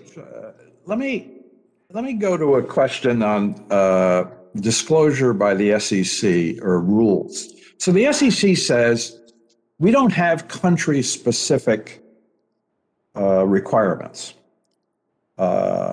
We've talked today, and we're going to talk more today, about the very unique corporate aspects of the Chinese system. It strikes me as boilerplate risk disclosure that we find with Chinese companies is insufficient, number one, and doesn't really include material matters. So absent sort of required disclosure, there's the concept of materiality, right? And I don't see materiality being exercised in the China context where there's plenty of flexibility for the government, for the SEC to do it, to force disclosure. So for instance, if a company is making ballistic missile parts and is listed, right? And we have or your minority ownership question, we just say boilerplate wise, oh, well, the Chinese government can intervene whenever it wants. And that is deemed to be sufficient as opposed to more specific and detailed disclosure, right? For investors. Or do you just think they're so smart that they don't need, these savvy investors don't need any more disclosure? I'm assuming that's for me? For both of you, for Okay. anybody. So I'll take a stab at that. I'll begin. So first of all, I want to again distinguish between the interest of savvy investors, asset managers, and so forth when they invest in China's market. And I'm going to respond specifically now with respect to investments in the US, because that's where we can actually control our disclosure requirements. I agree with the commissioner in terms of more disclosure is better. I'm in the position that in this day and age, I don't see why we need to give laxer treatment to foreign investors, foreign issuers, I'm sorry. Having said that, we do need to acknowledge that there is a problem to understand what will be material information in this instance. I mean, would you consider just having state control as a material information? Does it make investors more informed about the specific risks that are involved in state control? You are right. I believe that we need more detailed information about the specific intricacies within each company, the client base, the exact network of affiliates. It goes to much more detail, in my opinion, than just saying the state can influence and maybe cannot. That's basically. I guess the final point is that state and party connections can tell us a lot of things about both advantages and disadvantages. And I'm not sure that retail investors can really appreciate what do they mean, what does the information mean. Yeah. Okay, back. I would agree with that. And let me just add that I'm not sure that there's any kind of information that could be disclosed in terms of state influence or shareholding structure or ownership that would be useful in that national security sense. In that sense, I mean, I want to go back to something that Ms. Stevenson-Yang said, that it's not really about ownership, even within the blurry categories, even when we're trying to obtain more information about ownership or control. To me, the national security interest would be more grounded in what sector are they in and what kinds of technology are they producing or what kinds of services are they providing, rather than any kind of data that would be possible to gather information about the control or influence of the Chinese Communist Party, which I think is very difficult to collect any systematic data on that would be useful, as Tammy says, for retail investors. Anyone else? Yeah, could I throw in just my 2 cents? I agree with you, Meg. Just call me Ann. It's much briefer. I think that we should distinguish between U.S. fund managers' investment in China and listing of Chinese companies in the U.S. The U.S. Fund managers' investment in public companies in China is very, very small by design by the Chinese government because of the non-convertibility of the renminbi. The private investment into by private equity companies like Sequoia into China is rather large and needs to be more robustly disclosed. Chinese companies' investment or listing on U.S. exchanges needs to be more carefully controlled. And I agree with the commissioner that it's not about regulating particular markets. It's about applying standards across all markets and not giving a pass to the Chinese who, for example, agreed in 2012 to allow audit access and still have not allowed audit access. It simply needs to be cut off. I think that as far as disclosure is concerned, I agree with Commissioner Wong that specific disclosures need to be made and required. I think it needs to be a little more specific than just Chinese government influence or national security. For example, I think that all U.S. companies, just as there's a mining disclosure requirement in SEC, I think that U.S. companies should be required to disclose any exposure in their value chain to slave labor in Xinjiang. Okay. Commissioner Bartholomew, have you had a chance to ask questions yet? I'm going to pass on questions for this round. Thank you. Okay, we are ready for a second round. Commissioner Borokoff, do you have a second question? Okay. Eric? I do. Eric. At your suggestion, Ann, I'll call you Ann. I wanted you to expound a little bit more on what you were just saying regarding Commissioner Wong's idea, which I think we all agree with from a U.S. security viewpoint. Specifically, you were just talking a little bit about what the companies in America would have to disclose that we're making private investments. Do you mind just giving a little more detail on that? If you were in charge, what would you say you wanted to know before we allowed them to make a purchase? Yeah, interesting question. I mean, the first thing would be exposure to slave labor and to value chain in Xinjiang or in forced labor camps in Tibet and other oppression of minorities in China. The second thing, of course, would be compliance with the Anti-Foreign Corrupt Practices Act, which I believe they already make disclosures about. And then I'd kind of have to think about it. What is Sequoia specifically going to disclose that will be useful to us? I need to think about that a little. Well, maybe we'll send a question afterward for a later response. Thank you. Commissioner Cleveland? Thank you very much. Professor Griswold, I have a question for you. In your testimony, you talk about corporate governance, particularly with regard to SOEs, and enhanced CCP monitoring within firms includes the spread of fear governance, risk aversion, and potential managerial paralysis. We heard this in the first hearing, that there is a freezing up in the system because of aggressive anti-corruption in particular efforts. Could you elaborate a little on what party engagement means in terms of the operations and functioning of corporations, particularly when it comes to governance? Sorry. Yes. So basically, what we've seen over the past few years, where the CCP has increased its role in corporate governance, it takes form in three main aspects. One is a more political, ideological role, when there are like workshops and educational issues in Xi Jinping's thought line and recruitment of party members and so on.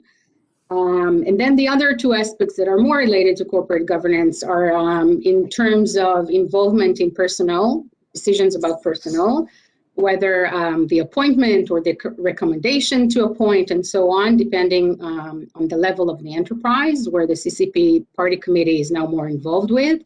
There is also, by default, an alignment between the role of the party committee secretary in the firm and the chair of the board of directors, and also an encouragement of cross-representation between the different committees and the party committee. And specifically in terms of decision-making, there is the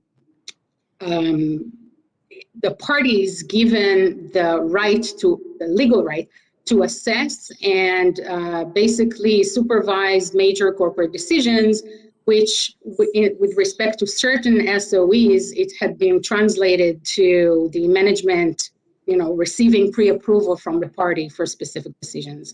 But again, this is with respect to SOEs. Would you like me to expand or? Sure.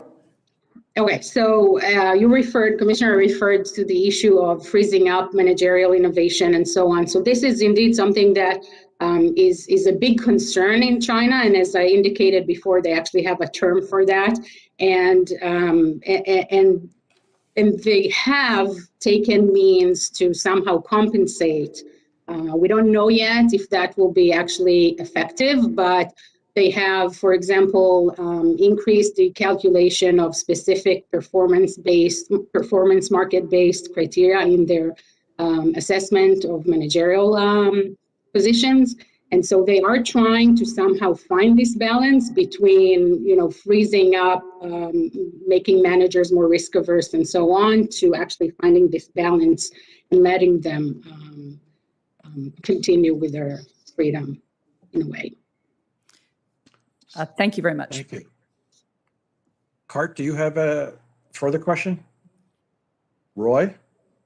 Is Roy there? Nothing for me. Thank you. Then I'll go to Derek. Thanks. I have a narrow question and a large one. The narrow question is to Tammy, and I'm asking this not because I disagree with any of the panelists on China having adequate technology funding. They do, but because I have an interest in the balance of payments. You, in your written testimony, gave a figure of 3 to 6% foreign share of equity in debt markets, and you're on your way to your main point. I'm not criticizing, but it was uncited. Do you either recall that site, or can you send it to us when you go back to the testimony and see where I'm talking about? Is that okay? Absolutely. Okay. I can look at the site right now and I'll tell you after your next question if you want, or send it to you, whichever you prefer. Either way, because I'm trying to gather numbers, because it's not just Chinese technology funding that U.S. inbound portfolio investment affects. The big question is for everybody, but I'll try to narrow it so that nobody thinks they have to talk for 20 minutes. Alex raised this idea, and it's been raised, of course, before, of an outbound CFIUS. I don't want you to flesh the whole thing out. I don't want you to endorse it. I want to say, let's pretend we're going to have an outbound CFIUS. It's going to happen. What's one thing you absolutely don't want it to do, or one thing you absolutely want it to do? I want you to give one feature of that outbound CFIUS that you want to block or you want to have. Don't all answer at once. Go on. I can jump in. I think that I think I'm especially concerned with transfers of implicit know-how alongside financial capital. I think a sector that is especially critical for both in terms of know-how and in terms of strategic importance is semiconductors and semiconductor-related manufacturing equipment. And so I I do think a measure like this would need to be, scoped properly in order to avoid undue disruption in the market. But I think semiconductors and certain aspects of the semiconductor value chain would be a good place to focus. I agree. I will just answer because I'll be really brief. I would not want it to focus on specific firms, and I would want it to focus on specific technologies. So what are the technologies being targeted for investment? Right, so more like CFIUS and not like the entity list. Thank you. Anyone else? I quite agree with Anne. And if you look back at the original congressional debates around FIRMA in 2018, there was a lot of commentary from various representatives and senators about, are we going to allow outbound investments that may take away American jobs?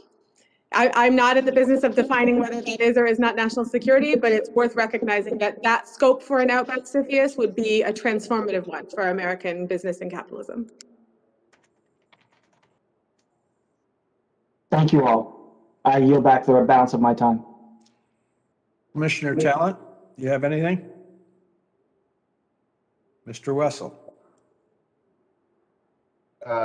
Thank you. So many questions come up, some of which I guess I'll email our panelists and appreciate all the engagement today. Let me just on the last point about the question of jobs, etc. Both Australia and Canada have net economic benefit screening mechanisms in their laws, which from my reviewing cases has not been a major deterrent to investment.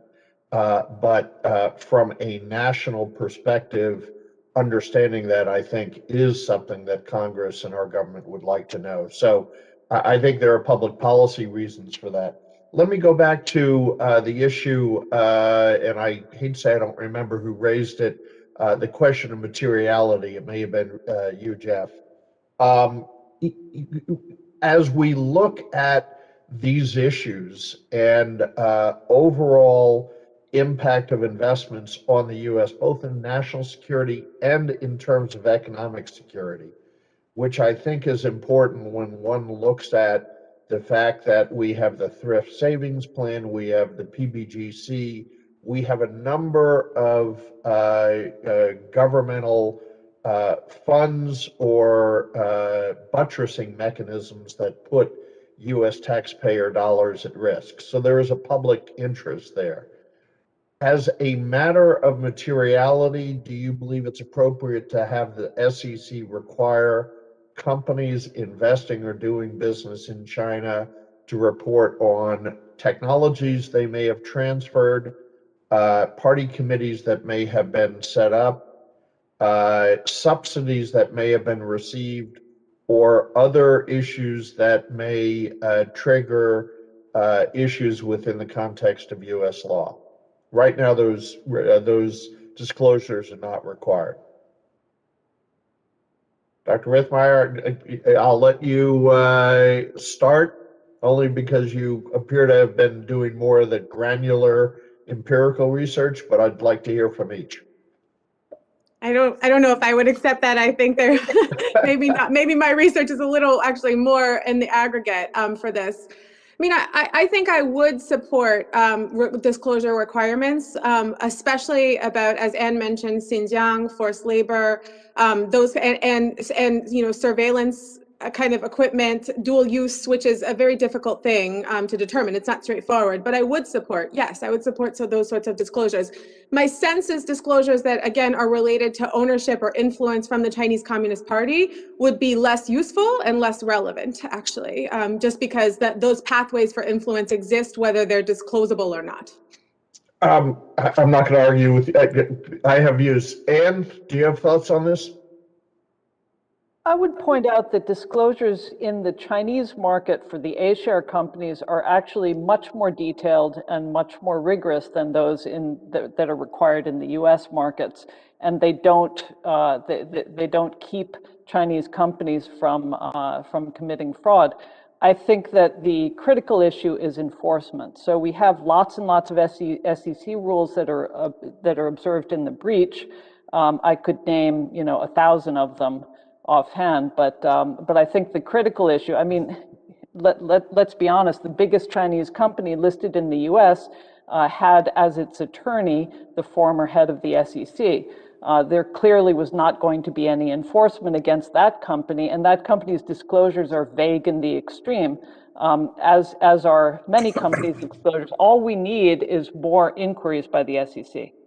Yeah, let me just be clear, and thank you. I'm talking more about U.S. entities subject to SEC laws. So General Electric, what is happening in their operations in China, and how should U.S. investors, not what a Chinese entity. I agree that there's right. Sorry, I went off on that a bit.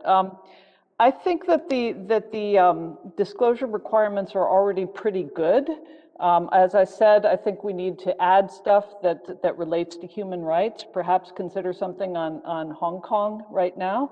But I think ownership by Chinese, by the Chinese Communist Party, national security considerations, those are really beyond the expertise of US listed companies, and therefore adding that requirement would just create sort of vague, nothing to do with us sort of disclosures.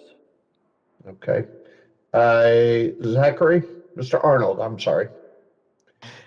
Zach is fine, thank you.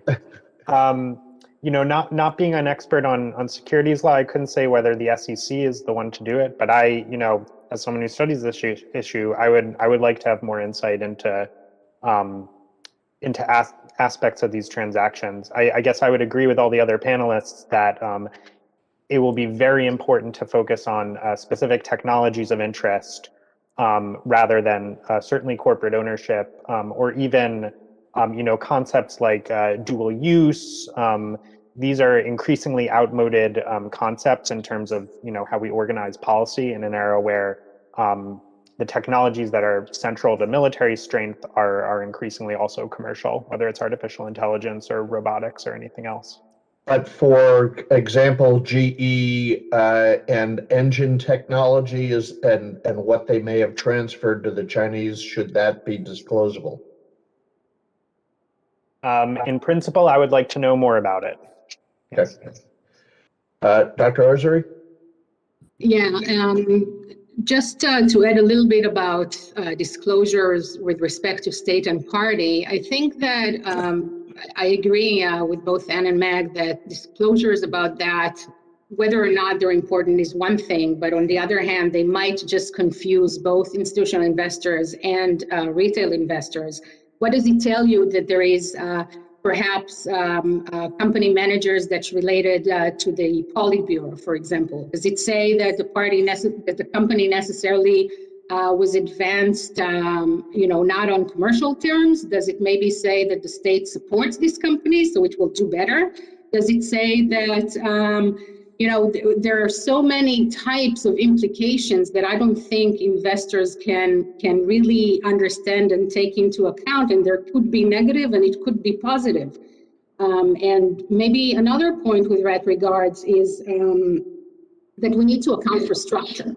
The structure of these companies listed in the US is very, very important. It doesn't tell us anything and it doesn't help us anything if we know that the listed entity established in Cayman does not have a party committee, if we don't require also disclosure about the operating entity in China, which currently, as far as I understand, the Holding Foreign Companies Accountable Act does not request such disclosure with respect to the operating entity. So we also need to think about the structures when we have those things in place. Thank you. Commissioner Wong, do you have any final questions? Second round? Just one question more out of curiosity. There's been a lot of discussion here about increased transparency from Chinese companies, combating fraud, and with the statement that the current investors that we have, the institutional investors, are quite savvy and protect themselves as they invest amidst uncertainty or certainty about fraud and corruption. My question is, let's say that we actually succeed in putting in enforcement mechanisms and the Chinese comply in upping their transparency and their disclosures and elimination generally of fraud or to international up to international standards. What do you folks predict would be the effect on investment in Chinese companies and in the Chinese market? Would investment dollars go up given the greater transparency? Would they go down because the full extent of the financial or the full extent of the corruption or the fraud is revealed? Would there be a massive reallocation of investment dollars to those companies that do prove themselves to be quite well run? Or does the overall disclosure make investment unsustainable by institutional investors because publicly it would be known by every pension fund holder and every 401k holder that this is a risk for them? And then what does that have effect not just on U.S. investors, but does that affect investors worldwide, where there's not a rush to replace U.S. investment if it does withdraw? I mean, what is the effect of greater transparency? I mean, it's hard to predict, but I'm just curious. For 3 minutes, you have a... Maybe Ann, I don't know, because I know Ann's very, advocate for this greater transparency, and I agree with you, but what might be the effect if it happened? What would be the effect? It would crash the market prices of all of these Chinese securities and make investing in them more or less untenable. Is not going to happen, and this is why the Chinese government is so tremendously resistant to this sort of thing. No worries. This is happening anyway, and that has to do with international capital flows and the availability of dollars, and I think has a lot to do with the way China has been closing up over the last few months. But yeah, it would not be a good thing for share prices at all. Anybody I mean, else? this is just fascinating. I mean, because I have a legal background and a little bit of law and economics, and the Coase theorem says information and prices account for all information available. But if there's this underlying feeling, maybe it's just your opinion, and maybe this is not the opinion of others, but if there is an underlying feeling that greater transparency would reveal deep sickness in the Chinese economy and the Chinese corporations, that it would crash markets, yet markets, money continues to rush into that market. I mean, it's fascinating to me. Am I wrong? Ponzi's work until they stop working. I mean, I think much can be said about the sales orientation and the self-serving nature of U.S. financial institutions, but that's beyond the scope of this commission. Right. It's actually part of it. And just going back to Ms. Rithmeier's observation, and I tend to agree that, again, you're going in with eyes wide open as savvy investors, and you're discounting for fraud and taking that into account. But we have SEC laws for a reason. There is this idea that, and we've seen examples of it over time, that there is a bandwagoning effect with investment, and maybe people they say they do their due diligence, but they don't. And I'm still just trying to wrap my mind around this, that if the information was exposed, that there would be large effects on the overall market. Negative. I agree with Ann that there would be a massive reallocation of prices and a massive change in the Chinese market. And I also, at risk for the institution I stand in, I think U.S. policy should be focused on protecting all Americans and not protecting the institutional investors that are taking risks with their money. I mean, let them do what they're going to do in foreign markets, and we should be focused on protecting our interests. But I agree that there is substantial price allocation and the fraud. It would reshape Chinese markets as we know it, which is why it wouldn't happen. Thank you. I want to thank everybody very much. The next panel is getting ready. We have a 10-minute break. This has been extremely interesting, even though I missed part of it. And I'm sorry for that. Thank you again. And we'll reconvene in 10 minutes with panel 2. Thank you, everyone. Thank you very much.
honest news for our newsletter at newsletter.ntd.com so you don't lose access to NTD. Go to newsletter.ntd.com to sign up for our evening newsletter.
Everybody back for panel 2 of the Yes.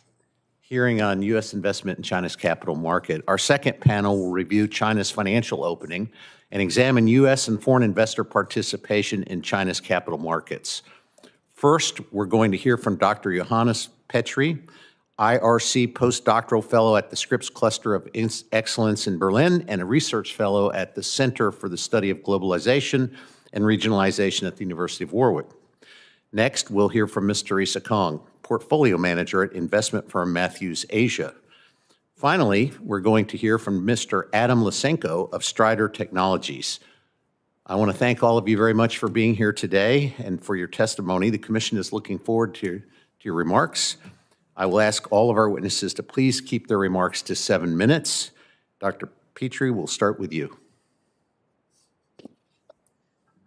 Fantastic. Thank you for the invitation to testify at this hearing.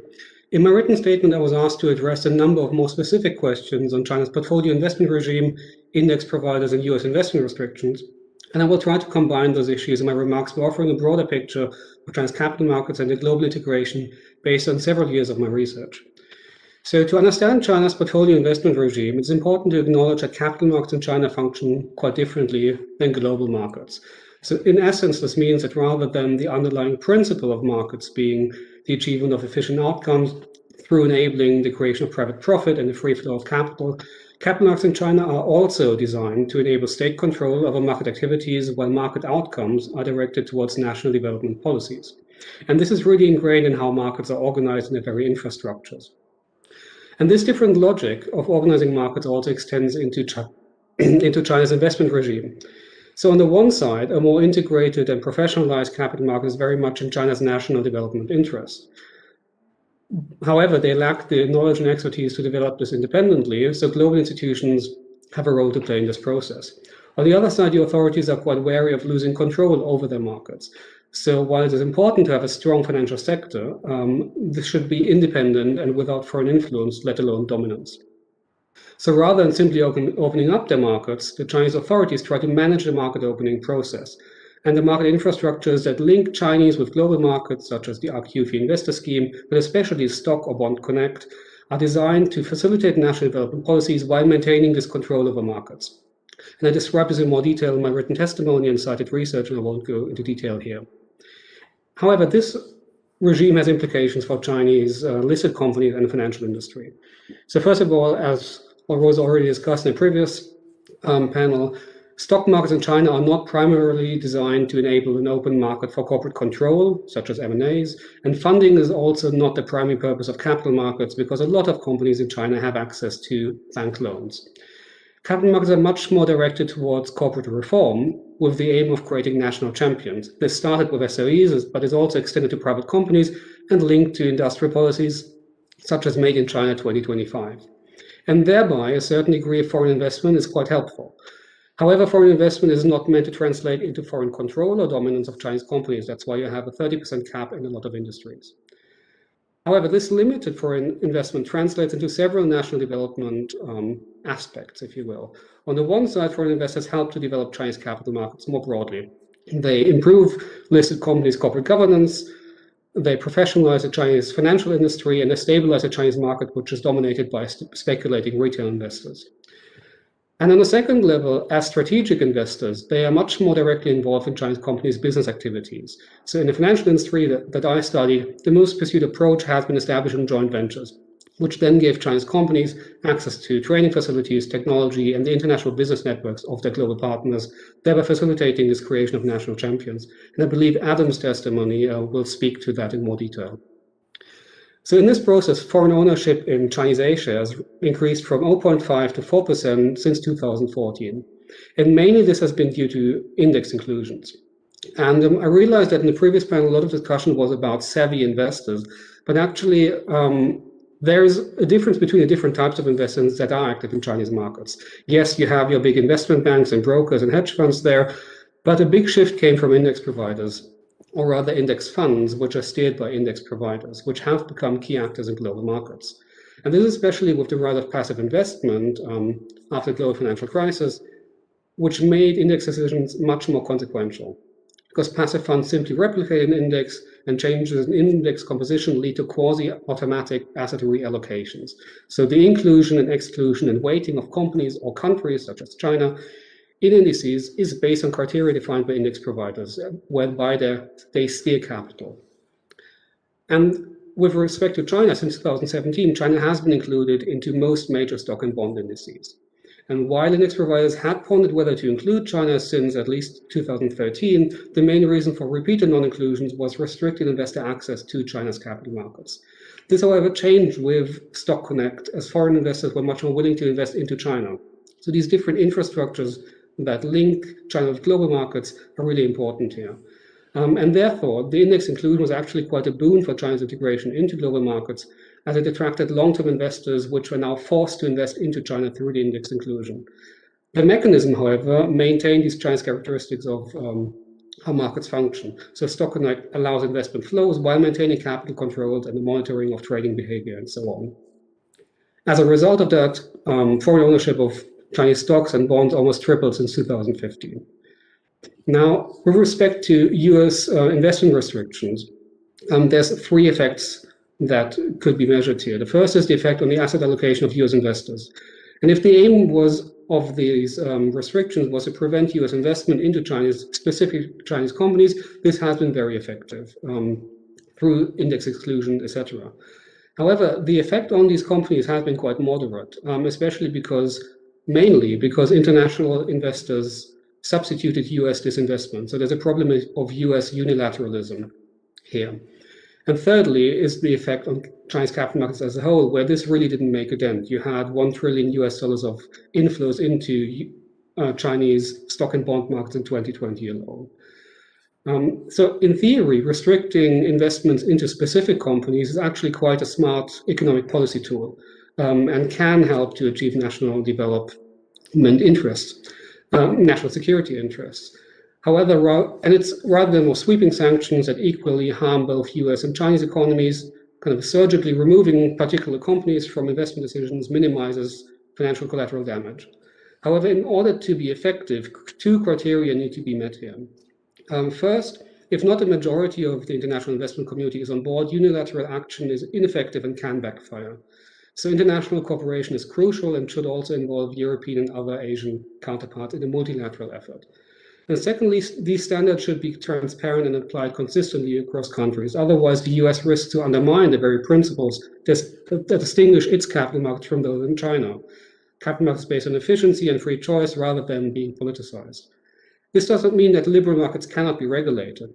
They can be regulated according to certain normative considerations that are applied universally if you think of ESG, for instance, but they quickly become illiberal when targeting one specific country for political reasons. So rather than investment restrictions based on short-term considerations, these longer-term effects should also be considered. Thank you very much. Thank you very, very much. Next, we'll hear from Ms. Teresa Kong.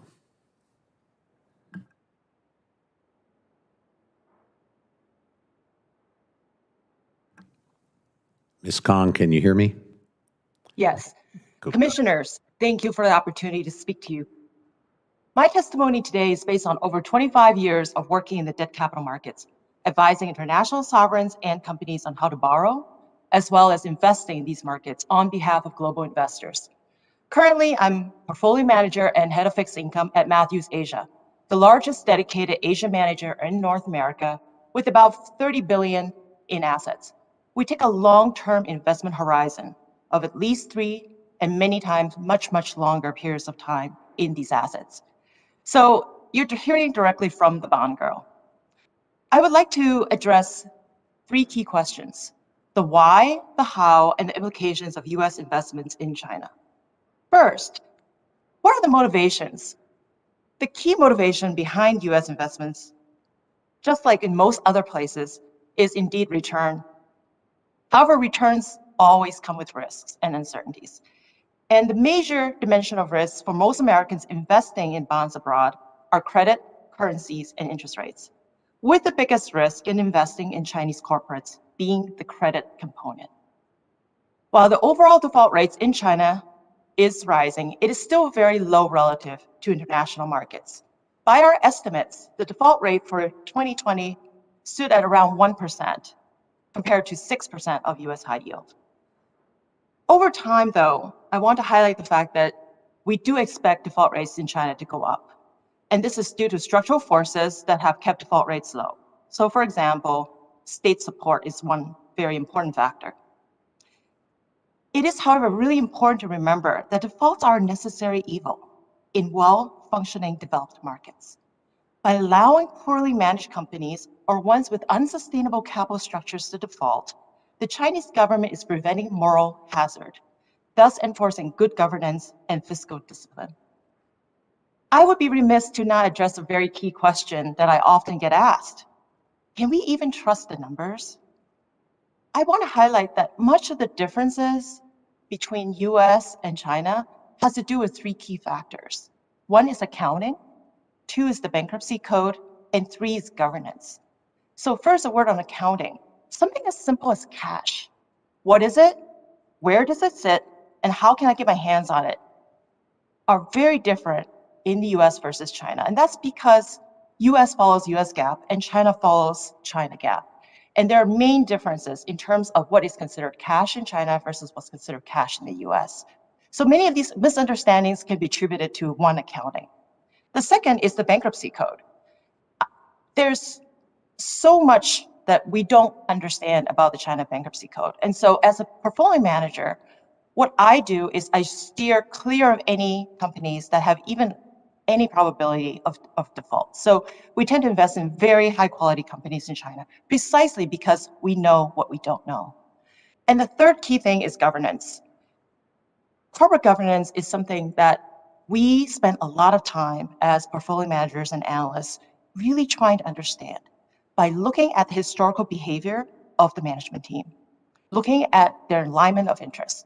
So just to state something quite obvious, I have never met a CEO who's paid in his own company's bonds, right?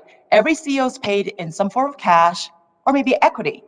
So as a bondholder, my interest may not necessarily be aligned with that of the key executive.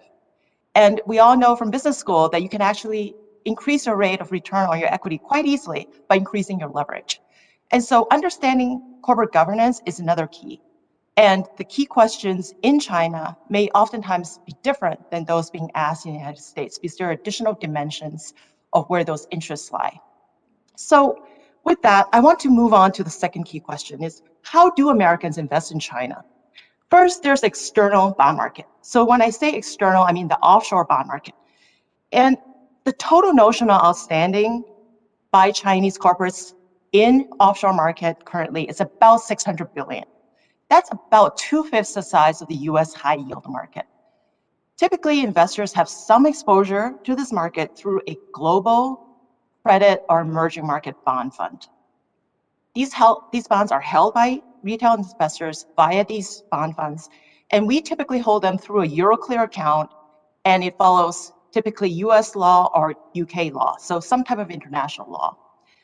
The reality, though, is that we do have to be very mindful that the jurisdictional purview can extend from US all the way to Virgin Islands and local Chinese laws because these assets sit in China and are often governed by the actual issuer's domicile, which can often be offshore places like the US Virgin Islands or the Cayman Islands. The second key market that we could be exposed to is the China local or onshore bond market. The China onshore bond market is actually the second largest in the world already, with about 15 trillion US dollar equivalent notional outstanding, which makes it about 1/3 of the size of the US bond market. But ownership by international investors is still very low, around 3% of the overall China bond market, and the number is slightly higher for government bonds at around 9%. Ownership has been low because Chinese government has historically limited market access to foreigners. But as the access have opened up and as global bond indexes have added China to their indexes, we expect these numbers to go up. So just a 6 to 10% allocation by international investors would translate into about, let's call it round numbers, 400 billion of additional inflows into China. But currently, the overwhelming majority of US investors do not have any exposure to onshore China bonds, neither government nor corporates. and no major international bond entities have begun to consider Chinese corporate bonds for inclusion yet. If we were to hold these bonds, we do hold them typically through a local custody account subject to Chinese law. Lastly, I want to address the implications of US investments in China. Going down the path of sanctions and prohibitions alone can be counterproductive, including the use of executive orders, such as the ones that were announced in the last quarter of 2020, targeting US investments in Chinese military companies. In my opinion, prohibiting US persons from investing in public securities of loosely defined CCMCs can be harmful to US investors. Entities that are directly responsible, so I'm just going to call these directly responsible entities going forward, for producing military equipment for the military, for example, are typically not publicly listed. They are usually they're usually a subsidiary of a major company, and a lot of times they are an arm of a state-owned enterprise. An analogous example would be to limit any US person from investing in GE, because GE Aviation produces goods for the US military. Here, the directly responsible entity is GE Aviation, which does not have any publicly traded securities. So by instituting a general prohibition on investments in GE, the policymakers are actually preventing investors from investing in potentially a really great company. But if the US government officials deem that it is absolutely necessary to impose sanctions or prohibitions, then targeting specific commercial transactions between US persons and directly responsible entities might be a more effective measure. To conclude, I believe US policies toward China has to be grounded in engagement and multilateralism. It lies in being more invested in China so that we can influence with a carrot instead of stick. It lies in liaising with our allies with similar values to find common ground and pursue common policy goals. Finally, I do want to take this opportunity to highlight that words have consequences, especially words used by our leaders about China. I woke up to these consequences Wednesday morning, learning yet again of another act of violence, this time by a gunman killing 8 people in Atlanta, 6 of whom are women of Asian descent. As President Biden noted in January, xenophobic comments by political leaders, including references to COVID-19 as the China virus, have stoked fears, harassment, and hate crimes against innocent and loyal Americans of Asian descent. The Commission and Congress can contribute to solutions by holding our leaders accountable for their words, accountable for their actions, and accountable to implementing laws protecting all Americans, regardless of race, ethnicity, or country of origin. Thank you. Ms. Kong, thank you very, very much for your testimony. And now we will hear from Mr. Adam Lysenko. Good morning, everyone. I'm grateful to the Commission for the invitation to share my views on U.S. investment in China's venture capital and private equity markets. I want to make a few remarks on China's private equity ecosystem, its relationship with China's technology acquisition efforts, and implications for U.S. policy. Beginning with background on China's private equity ecosystem. Where does China fit into the global venture capital and private equity spheres? China is now home to a significant total of global PE investment each year. In 2020, more than 20% of global VC investment dollars funded startups in China, and about 6% of announced non-venture PE deals by investment value involved target companies in China. China's position as a magnet for VC investment is particularly striking, given that only a few percent of total global venture capital dollars flowed to Chinese startups before 2010. What role does foreign capital play in China's VC and PE markets? In 2020, 54% of all VC transactions in China measured by total invested capital included at least one offshore investor, with the US participation rate at 29%. These totals exclude US and other foreign limited partner investment through VC funds managed by general partners from China, which have directed billions of additional dollars of foreign capital to Chinese startups over the last 2 decades as well. By total announced investment, foreign non-venture capital PE investors matched or narrowly outspent their onshore Chinese counterparts in each of the last 2 years, making foreign investors relatively more heavyweight players in China's non-venture capital PE ecosystem. In terms of relation to China's technology acquisition efforts, where does foreign VC investment fit into China's technology acquisition plans? Under the leadership of Xi Jinping, China has accelerated an unprecedented whole-of-society effort to advance its strategic technological capabilities and leapfrog over established dominant players at the edge of the global innovation frontier. China's multifaceted technology transfer strategy includes fostering foreign inbound venture capital investment as one of numerous elements. This alone is worthy of policy consideration, regardless of whether a careful weighing of benefits and risks finds that there are indeed unacceptable costs to foreign participation in China's PE ecosystem, and particularly to foreign investment in Chinese technology firms. How do Chinese startups rely on foreign engineering and entrepreneurial talent? The most important reliance China's startups have on foreign talent is their dependence on Chinese entrepreneurs and engineers who have studied abroad or worked for foreign firms before returning to China. By the end of 2019, 4.2 million out of 4.9 million Chinese nationals, or 86%, had gone home after completing studies abroad, giving China an infusion of nearly 4 million new workers with overseas training or experience from 2009 to 2019. And external survey data indicate close to an additional 1 million Chinese nationals returned home in 2020 thanks to travel restrictions tied to the COVID-19 pandemic, as well as more onerous immigration and visa policies in places like the United States.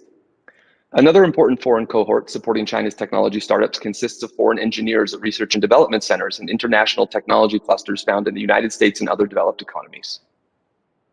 Finally, touching on US policy implications, what role should US government take?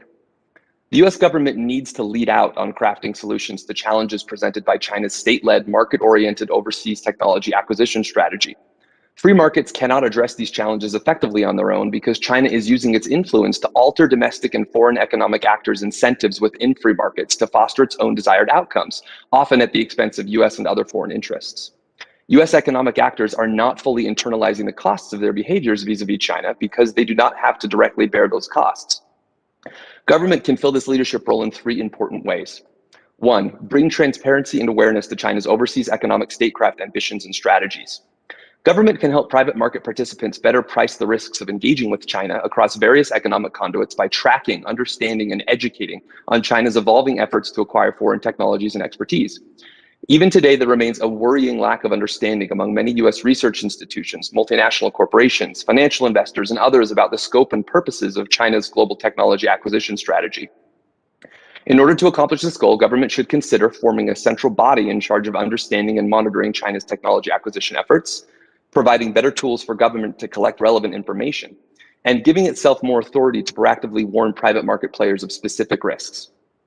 Two, counter the distorted economic incentives China has introduced into international markets with appropriate policy. Understanding and informing private market actors about China's technology acquisition strategies will not be enough alone. Absent any regulatory or economic consequences, US and other foreign players will still make decisions that harm long-term US interests in exchange for short-term economic gains.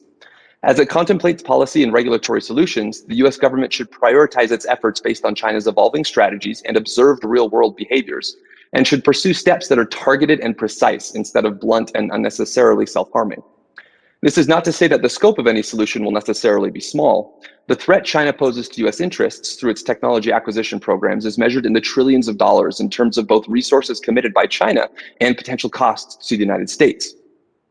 In order to accomplish this goal, government should consider identifying and implementing needed policy fixes to counter risks tied to US investment in China, and proactively identifying and engaging in other areas where policy or regulatory attention is needed, including in some areas where US lawmakers have already implemented recent policy changes, such as investment screening. Three, adopt policies to promote innovation and keep the United States the world's leading technological power. The United States owes its current position at the pinnacle of the global technology ladder to a social and economic environment that has been highly conducive to innovation over many decades. As the United States considers policy responses to China's efforts to acquire foreign technological expertise, we should remember that no amount of preventative action to keep technology transfer at bay can maintain the United States at the forefront of the global technological frontier if the United States loses its position as the most attractive destination for innovators from around the world, including from China. An ample body of academic literature exists illuminating the kinds of support needed to maintain a competitive innovation ecosystem, from public funding and tax credits to building human capital through progressive immigration rules and a focus on STEM educational capacities. China is competing with the United States to become a center of global innovation, and the United States must outcompete in these realms if it is to maintain its long-term technological edge. Thank you, and I look forward to answering your questions. Thank you to all three of our witnesses. We're going to go in reverse alphabetical order for questions. So Commissioner Wong, it's your turn. Thank you, Mr. Chairman, and thanks to all of the witnesses today. Very, very informative, and it's really assisting all of us as we move forward on drafting our recommendations and our analysis for the members of Congress. I don't have too many questions, but maybe I'll just go to Mr. Lysenko.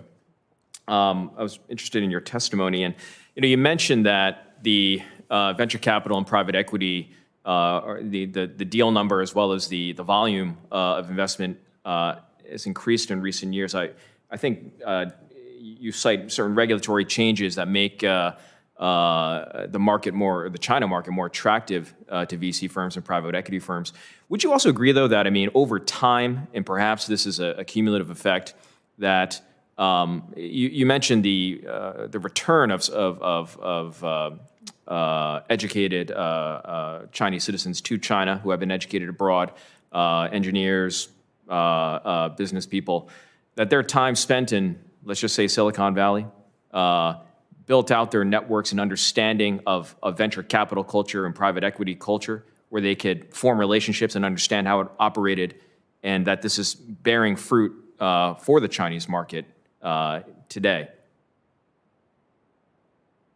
meaning that they can draw in and have, with these relationships, the investors and those venture capitalists seeking yields down the line.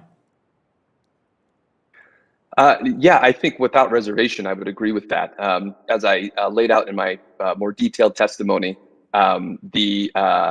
even today, where you have an ecosystem in China that is producing more engineers, creating more experienced venture capitalists, these foreign return investors, entrepreneurs, engineers are still accounting for a high proportion of the newly formed startups in China, including some of those that within the United States we view as being potentially challenging to U.S. interests.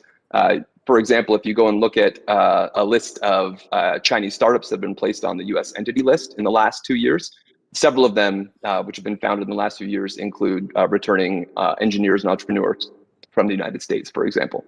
Right. It's more of an observation than a question, but the process of let's just focus on venture capital is not easy.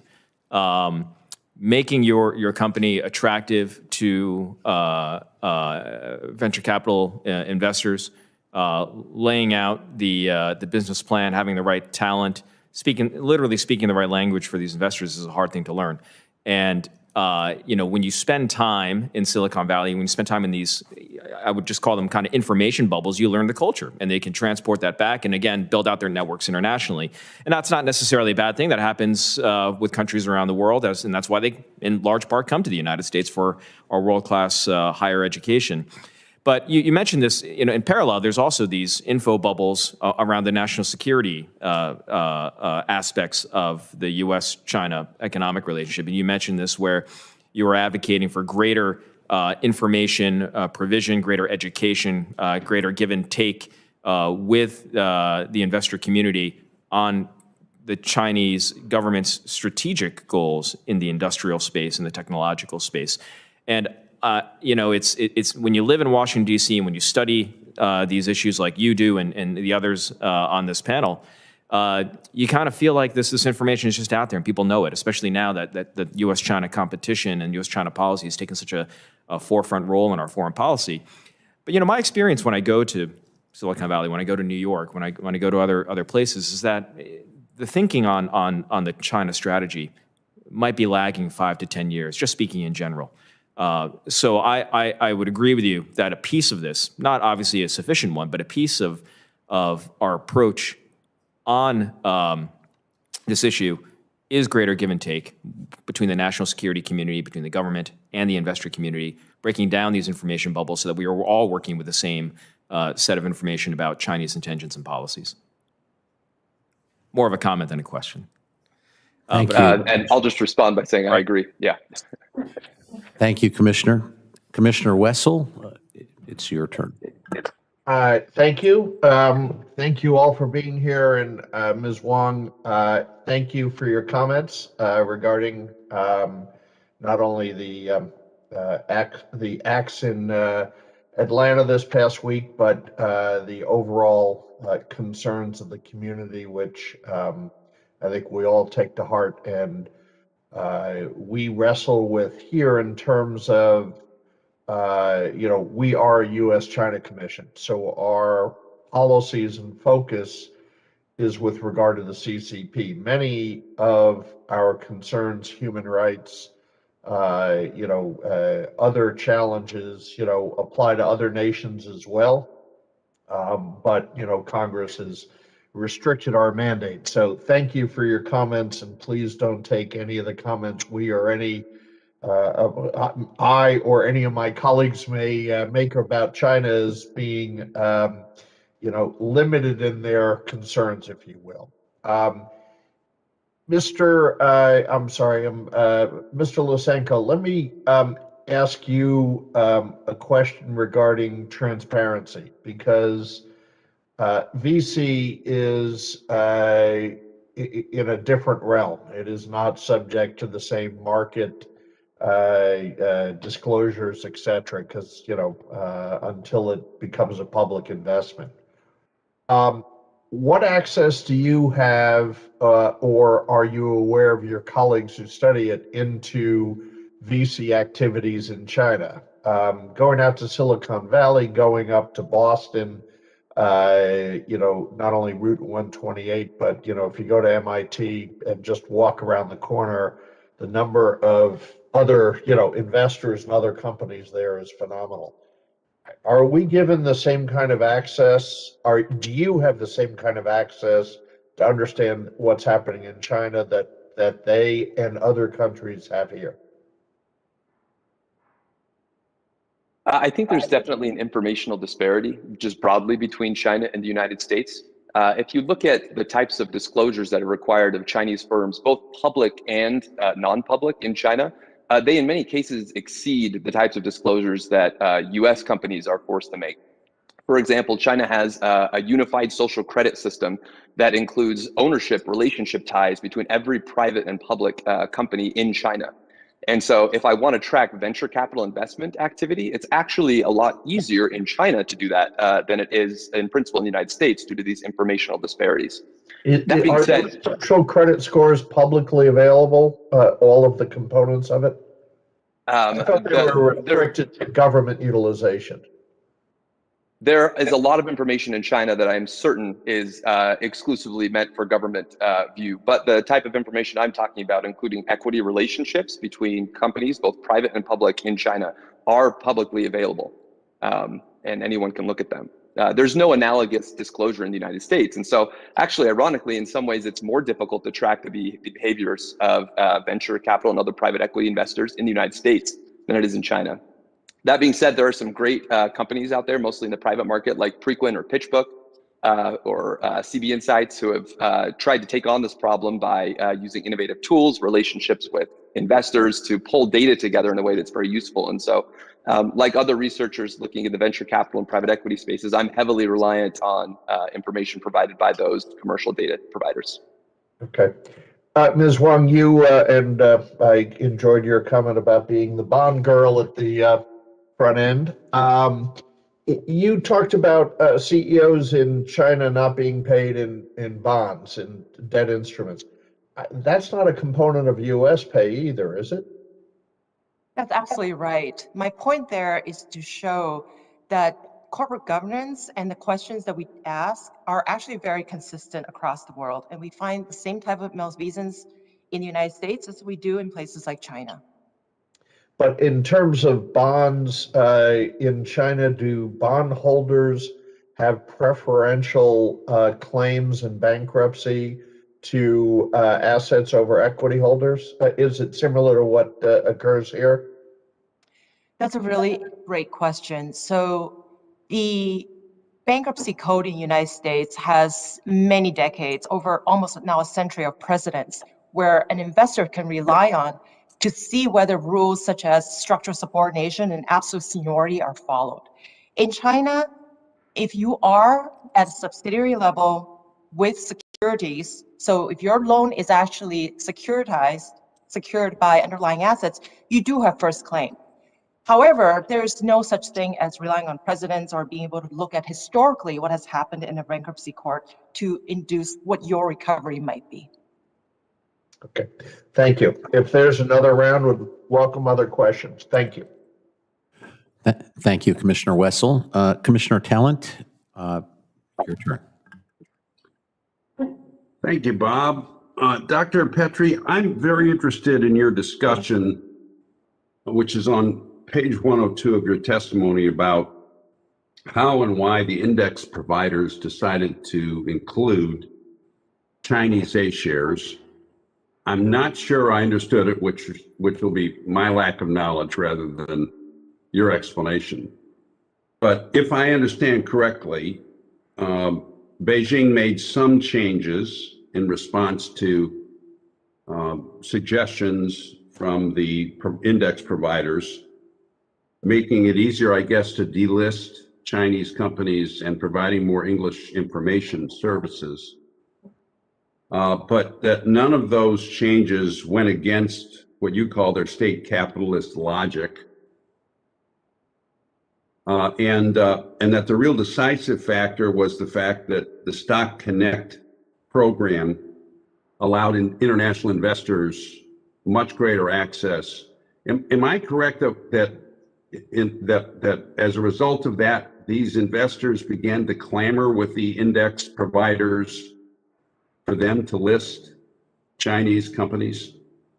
And I guess I'm wondering, in your opinion, did the fundamental issues that were keeping them from listing them, which I assume had to do with transparency, concerns about fraud that the last panel discussed, were those really cleared up?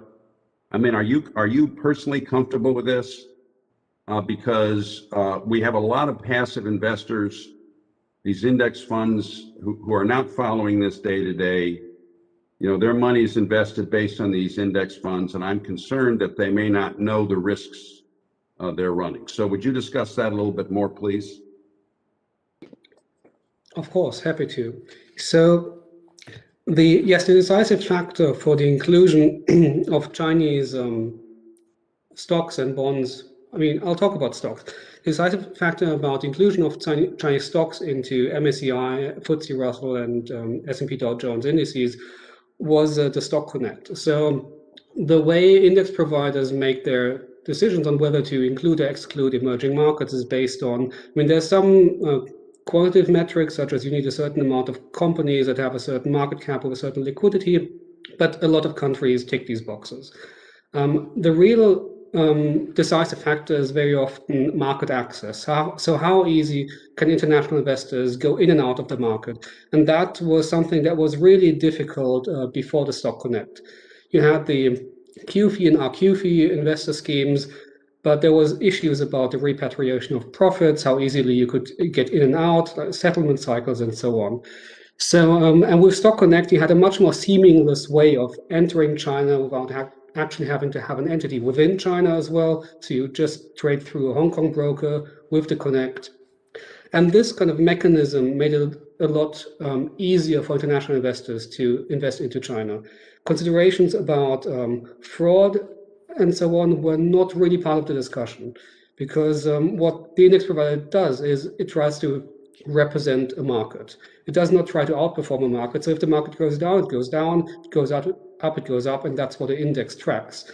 So these individual considerations about fraud in individual companies or on a macro level was not something that was part of the consideration. It was really about market access, which was enabled by Connect.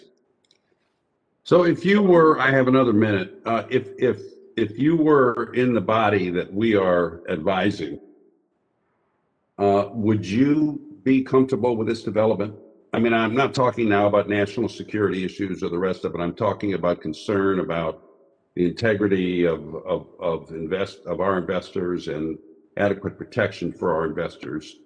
I mean, just what's your personal opinion about it? Would you be comfortable with this? So I would say there's really something to think about when it comes to index funds. These are not sophisticated investors.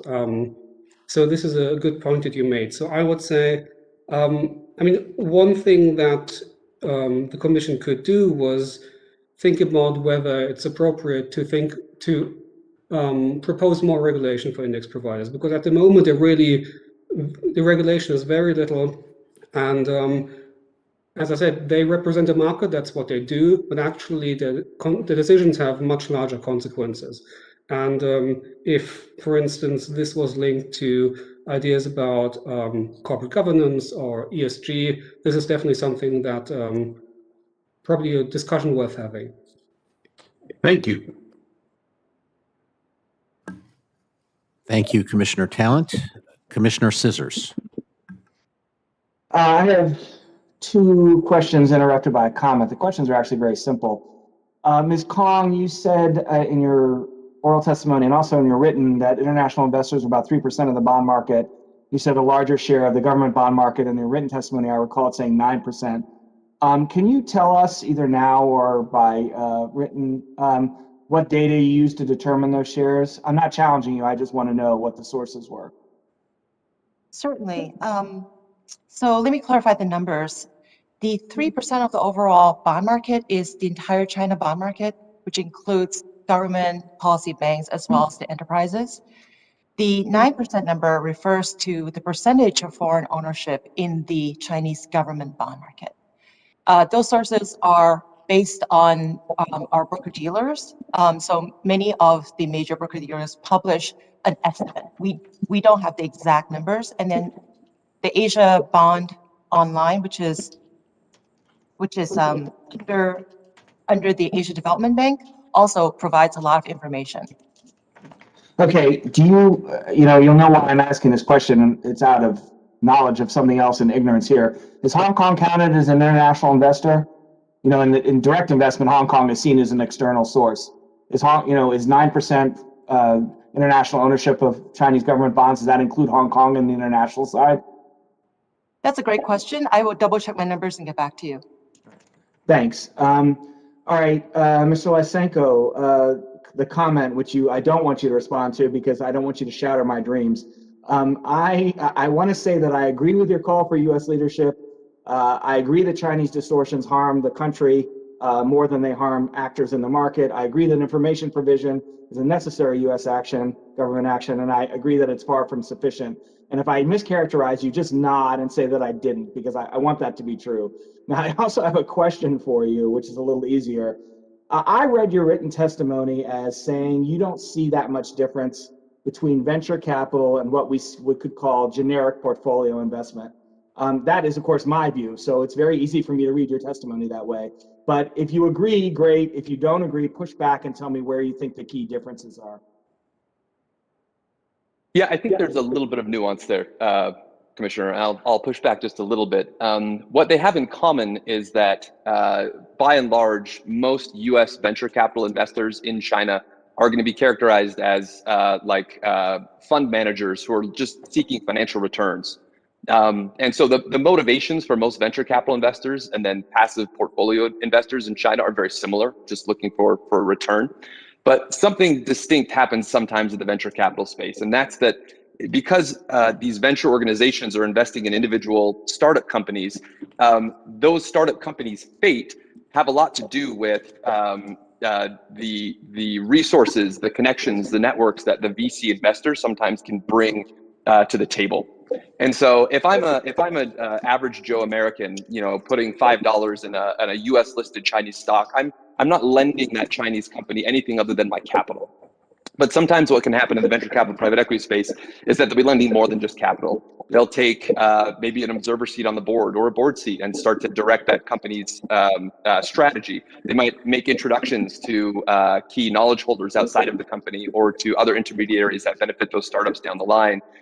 In the case of some strategic investors, if you're a U.S. corporate venture capital investor looking not just for financial return, but also to create future market opportunities for yourself in China, you might have an incentive to share technical expertise and other things. So there can be a distinction where in some cases in this private equity realm, you're offering more than just capital. So the reason I asked you that question, and thank you for your answer, is I feel like we need to separate out, as commissioners in our advice to Congress, the generic portfolio investment has the more naive investor. They're not as connected and so on. Their exposure there is just money. Do we want them to be able to invest freely in China, which is a good thing, but they don't know what the hell's going on, so we may want to protect them.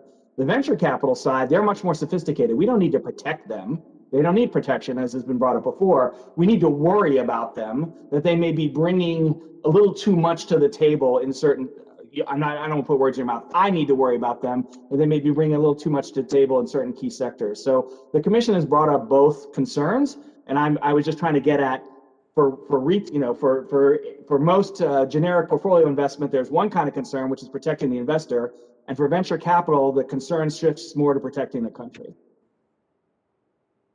I think that whether or not those risks are real and need to be addressed with policy in the VC space is beyond the scope of my expertise. But I do agree that there are different considerations in those two buckets that merit separate consideration. Yeah.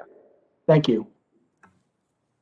Thank you, Commissioner, and thank you, Mr. Lysenko. Commissioner Camphausen. Thank you very much to our panel. Ms. Kwong, I have a question for you, and it's certainly not my area of expertise, so please bear with me.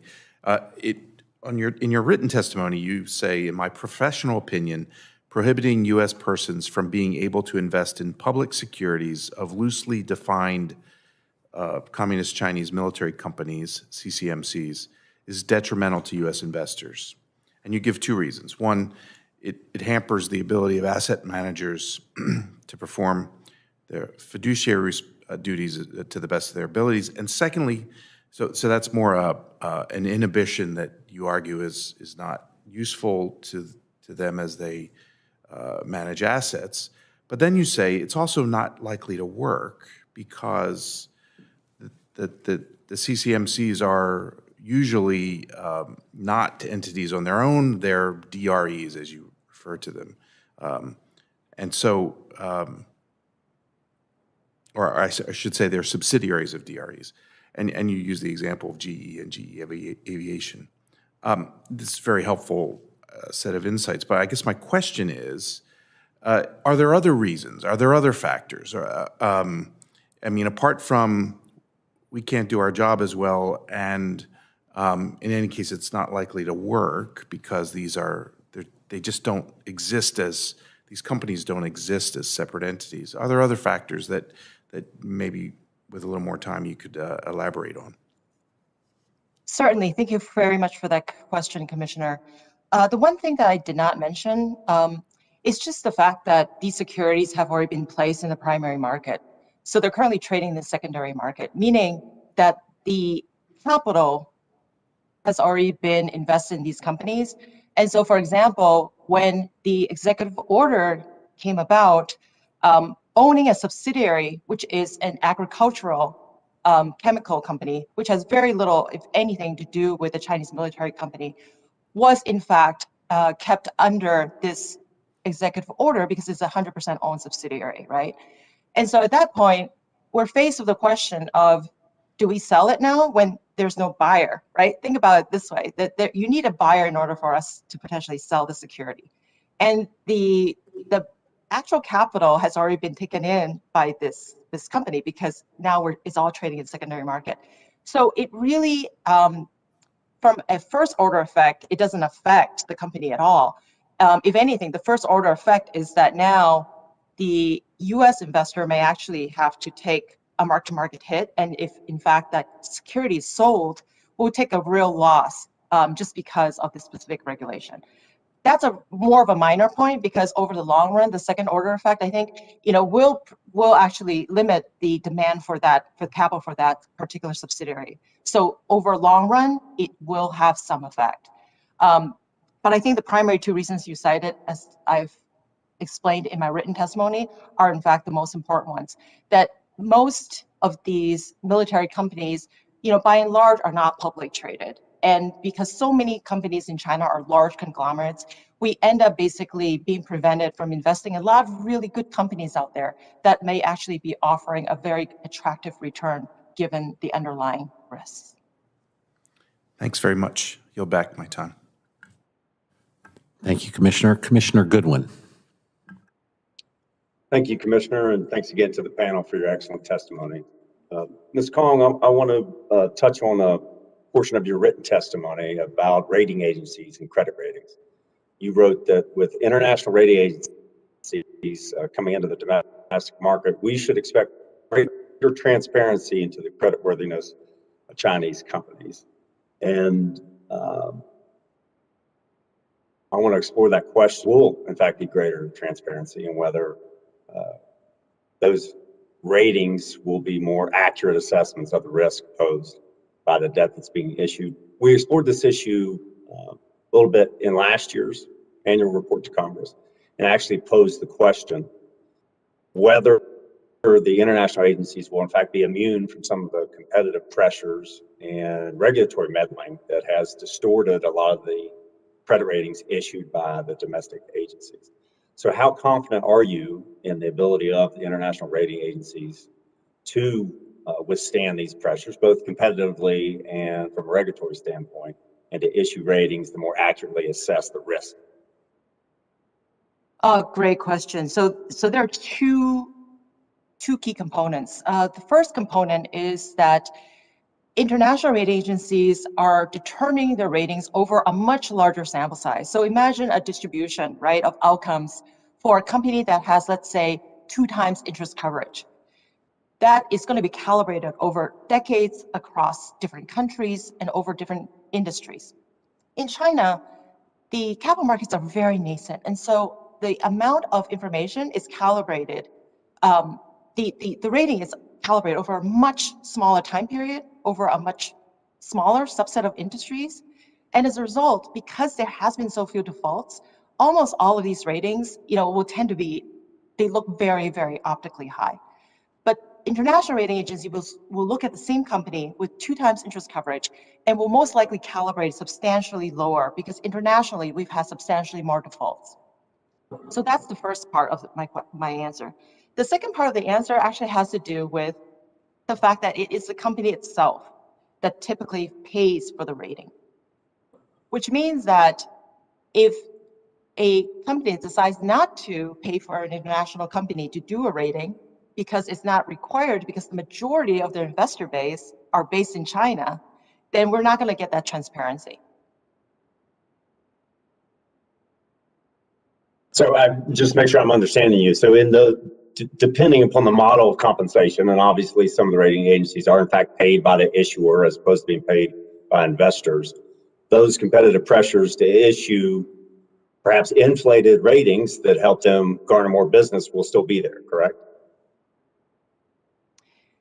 That is correct. I will say that a lot of companies decide not to go with the big 3 international rating agencies just because their investor base have become increasingly local and they do not require, for example, large US investors to actually be part of the book building process in a primary issuance.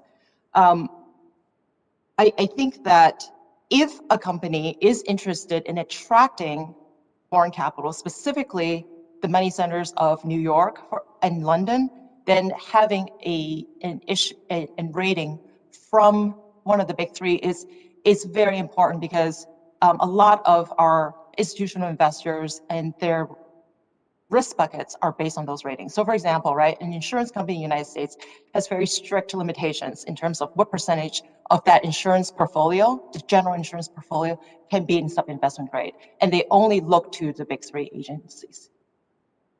Okay, and how about on the back end? I know with a string of defaults in the last quarter of last year, there was some suggestion that part of the problem was that these domestic rating agencies were reluctant to issue downgrades in the same manner that international agencies do, which is to provide an advance warning to investors about a potential default. Instead, they issued a series of successive downgrades in quick succession, resulting in multiple defaults. And part of the reason why they did that is a reluctance to issue downgrades for fear of losing. Regulators were pressuring the rating agencies to not issue downgrades for fear of the volatility it might inject into the market. Is that accurate, and would international agencies be subject to the same sorts of regulatory pressures? Rating agencies are really between a rock and a hard place. We've seen over and over, whether it's in the European banking crisis or in the current crisis, whereby a lot of, for example, emerging market countries, their ability to borrow internationally at a cost of capital that is low enough is very much predicated on the rating of a country. And so rating agencies often have to ask, am I becoming an endogenous variable in the sustainability of this capital structure and in the ability of this company to actually raise additional liquidity? And so in the case of Chinese rating agencies, I'm sure they're under the same constraints. Oftentimes also in the international rating agencies, if they don't get adequate information, they will also withdraw a rating. So there are times when a company could be spiraling down into a default, and the company oftentimes just does not provide sufficient disclosure, in which case, rating agencies also just say, we know that we don't know enough to actually even opine on the rating. So rating agencies do have a lot of constraints, but whether these rating agencies are necessarily acting nefariously, we really have no evidence of that. Thank you. Commissioner Fiedler. Yes, I have a couple of technical questions here. Ms. Kong, in your company on the equity side, if you own equities as a large institutional investor, your folks are filing 13F filings with the SEC to list what you own. On the debt side, is there a similar requirement? So currently we file all of our holdings. It is publicly available on a quarterly basis under the United States. In our foreign managed funds, which are UCITS-based in Luxembourg, those holdings are actually available on a monthly basis. Including debt holdings? Every single security, correct. Is that similar with other companies that are disclosing their debt holdings as well? And the 13Fs? So we disclose everything by filing, and we are a U.S. mutual fund under the 40 Act. So every U.S. mutual fund would be under a similar rule. Dr. Petrie, and other witnesses too, we talked when the U.S. government names Chinese military-related companies in its restrictions. People are calling for greater transparency into the information and the decision-making process. And I think there's quite a lot of legitimacy to the targeting process being understood. But is it also understood that it's the US government and some significant part of their information is going to be classified? In other words, they have access to information that the rest of us do not, especially as it involves military-related companies. So that there's going to be always some degree of non-transparency to this decision-making process.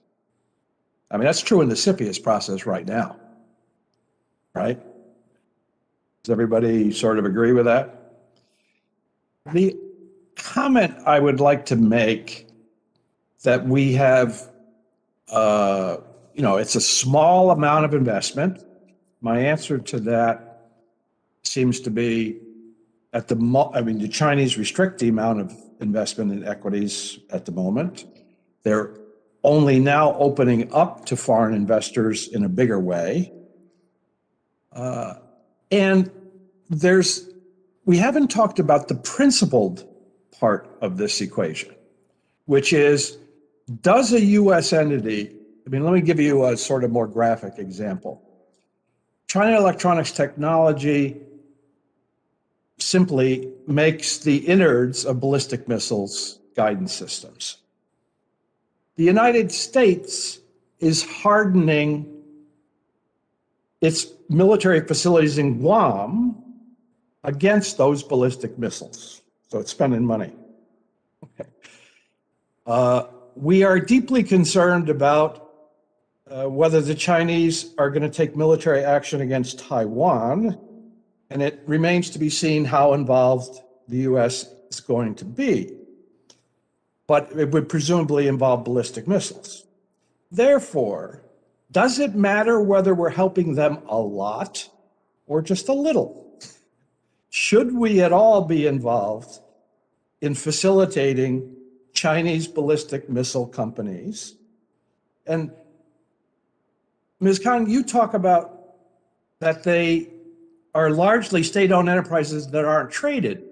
But if you look, for instance, at China Electronics Technologies, they have a half a dozen publicly traded subsidiaries that contribute to their general business, where their ownership ranges go from 47 to 11%.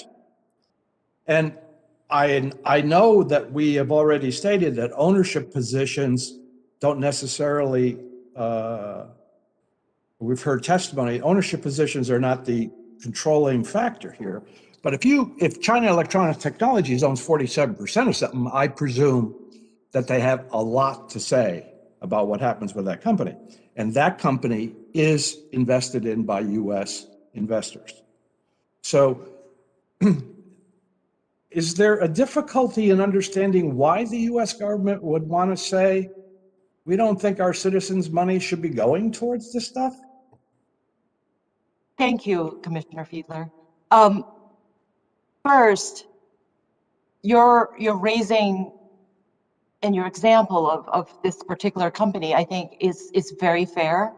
And that, in fact, is my job, right? I highlighted that the key dimensions of risk and return are credit, currencies, and rates. And the one thing I didn't highlight, because it's not necessarily a risk, it's actually an uncertainty, right? It's not measurable, is the regulatory environment and the policies between China and US. So for companies like that, we, as an active investor, would actually deem that to be uninvestable because we are very aware of the current political environment. And we would not want to be investing in anything that has to do with the US-China military, at least explicitly, right? We certainly don't have privy to all the information that you would. But that is a huge dimension now of our analysis. And it really falls under the entire ESG framework that we integrate into our process. Well, I mean, I appreciate the fact that you don't, but there are a considerable number of others that are continuing to invest in those. So apparently, I mean, we've heard testimony that people don't take national security considerations into account in making their investment in their fiduciary duty. Therefore, it seems to me that it is helpful, in fact, if the US government says, no, we think that company is bad because of X, Y, and Z. And we have I think it's fair to say that the last administration was a bit hurried in its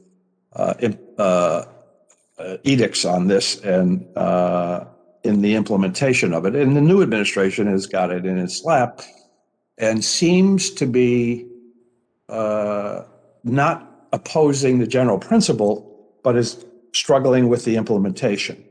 And that's what we are doing in this hearing, the same thing. That's why this hearing is so important, it seems to me, to advising members of Congress who are introducing bills left and right regarding this. So the nuanced testimony that you and others have given are useful to us, but don't seem, I just want to underscore the notion that there's also principle involved in this. I mean, we have applied this to trade. We have said trade can be dangerous. What the US government is now saying is money can be dangerous and investment can be dangerous as well. And I don't think there's a broad brush that can be painted here, but it is serious business, and I appreciate your testimony today. Thank you. Yes, Johannes. Yes, if I could briefly respond to that comment. I think there's two aspects to that. One is how transparent is the process, and I think there is an understanding that there is some degree of non-transparency involved when it comes to military issues. The other, so the principal aspect, that makes sense. The other aspect is how efficient are these restrictions, and this I believe only works if you at least get UK investors on board, for instance, or European investors.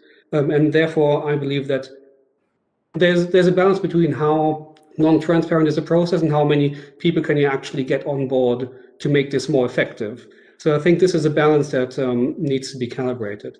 And I think it also strikes me as a bit of a political process. In other words, we have started the process and now should get others on board, but perhaps starting the other way by negotiating with others about what the process should look like, it probably was deemed unwise. So we provided a little bit of leadership on this question, and now we'll see whether we can get any others to join us. Thank you. I'm done. Thank you. Vice Chairman Cleveland. Thank you. Remarkable testimony. I appreciate everybody's contribution. I have two questions, one for Ms. Kong and one for Dr. Petrie. Ms. Kong, as you know, GAAP, FASB, whatever accounting measures you use, the assumptions and principles on cost and revenue disclosure and the viability of a business are designed to promote some measure of uniformity across the globe. You mentioned that, and I don't want to mangle your words, but I think you mentioned something to the effect that how the PRC uses or applies GAAP is very different than how the U.S. May apply it. And I'm interested in those differences because as we are exploring options in terms of clarification on reporting, I'm curious if when it comes to standards of accountability in accounting, that there are discrepancies that are important to highlight. That's for you. And then for Dr. Petrie, you described the forthcoming opening of the financial sector starting in 2020. And that it was designed to facilitate the professionalization of the financial industry in China and legitimize, I think your words were, the transfer of intellectual property. And that's the benefit on the Chinese side. For foreign firms, they are driven by the prospect of access to markets. And so they accept something of, I think your words, lopsided arrangements. I'm interested in whether or not there are risks as the financial markets open that we should be looking at, attending to, that are repeating past practices that the CCP and businesses have engaged in, and in particular, whether or not opening in the financial market will reinforce national champions, and whether or not we will be drawn into unique risks related to distressed assets and the inability to properly price those distressed assets, since that seems to be where we're moving first. So, Ms. Kong, if we could talk about if there are inconsistencies in GAAP or FASB or whatever the accounting measures, and Dr. Petrie, if you talk a little bit about the financial sector, I'd appreciate it. Thank you. Thank you very much for that great question. First, I want to just underscore that US follows US GAAP, US generally accepted accounting principles. China has its own set of GAAP, which differs from US GAAP in many aspects, but the general principles are the same. But to illustrate this, maybe I can just give you a very specific example. So I mentioned cash because I think all of us know what cash means, right? Well, the reality is that in the US, a company can only recognize an asset on its balance sheet as cash if, for example, it is a commercial paper with at least A1/P1 rating, and it's easily liquid. And in China, there is a similar criteria, but A1/P1 paper in China, as we've just talked about because of the ratings, may actually be issued by a corporate of much lesser credit quality. So that's the first dimension. What is it? Second, where does it sit? So as a foreign investor in any onshore jurisdiction, you always have to figure out, okay, this sits in an onshore Chinese bank account, but I'm buying the bond through an entity which is listed in the British Virgin Islands. The entity itself is a variable interest entity, a VIE structure, and therefore my ability sitting in the United States to attach these assets should there be any event of a default is very limited.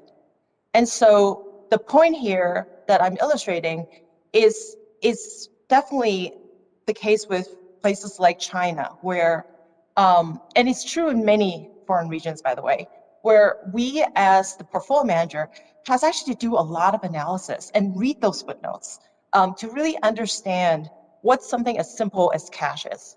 And then last but not least, the point I mentioned about regulatory and legal risk. In order for a company to even pay me as a bondholder, so the coupon itself has to be signed off by several government agencies because it's considered to be a foreign exchange transaction, and the central bank plus SASC have to actually provide sufficient quota for the company to do that. And so, as you can see, something as simple as cash has many hurdles, and sometimes defaults can actually be triggered by any one of these technical defaults. Thank you. Dr. Petrie, thank you very much. That was helpful. Yes, so thank you for these interesting questions. I think there was a slight misunderstanding. What I referred to with regard to the transfer of intellectual property and these lopsided arrangements that refer to joint ventures between Chinese financial firms and global financial firms. So this changed a little bit in 2020 with the opening up of the Chinese financial sector, so that a lot of US investment banks could buy out their Chinese joint ventures and have fully owned operations within China. So this is a bit different from the joint venture aspect.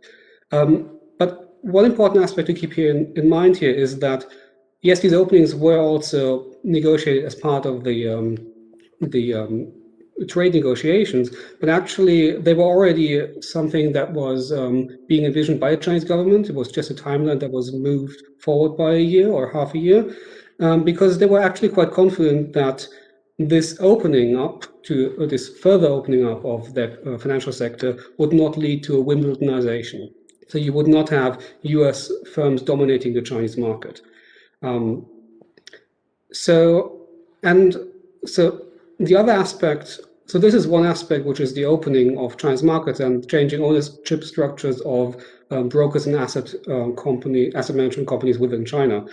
The other aspect is increasing portfolio investment inflows. And I think this is where you refer to the risks that are created thereby. So I mean, for the first question, whether this will reinforce national champions, to some degree, yes. I mean, they will have more money invested in them. There has been a lot of research showing that companies that are included in an index will have a series of benefits, such as a higher stock valuation that's also persistent over a long time, and so on. So I mean, there will be benefits from this respect, and also it's prestigious to have international investors for some of these national champions. So there is a limited benefit to national champions through portfolio flows, but this is actually strategic investments are much more important in that regard. When it comes to the risks from distressed assets, etc., there's, I would say this is rather small because, as Ms. Kong mentioned, Chinese corporate bonds have not been included into any of these bond indices yet. So this is not of concern for these portfolio investors, at least for the large group of investors that follows these indices. And when it comes to stocks, there might be a market downturn at some point, but I don't believe that it will be similar like in 2015. If you have a stock market downturn, the government will try to step in and save the day with the national team or however they will do it. So I don't believe that the stock market in China will actually crash and remain at a very low level. So from this respect, I don't see, I think a lot of international investors see it similarly. There won't be that much of a risk of investing into the Chinese stock market. Thank you very much. I'm going to take a place behind Chairman Bartholomew and call on her now. Thank you very much, and thank you to all of our witnesses. Ms. Kong, I want to address your final comments too, and to say what's happening to Asian Americans. The attacks on Asian Americans across the country are abhorrent.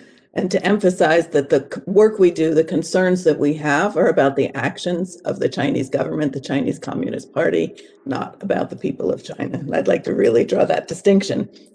I have a couple of general comments and then I guess a big picture question for all of you. General comments are, when we hear, for example, Ms. Kong, you note here that ownership by international investors is still relatively low. My concern always is we go from relatively low, so we shouldn't or don't need to do something, to too big, and we can't do something because it upsets the apple cart. So I would just say that there is a reason to look at things when they are small and try to address the problem so that they don't grow bigger.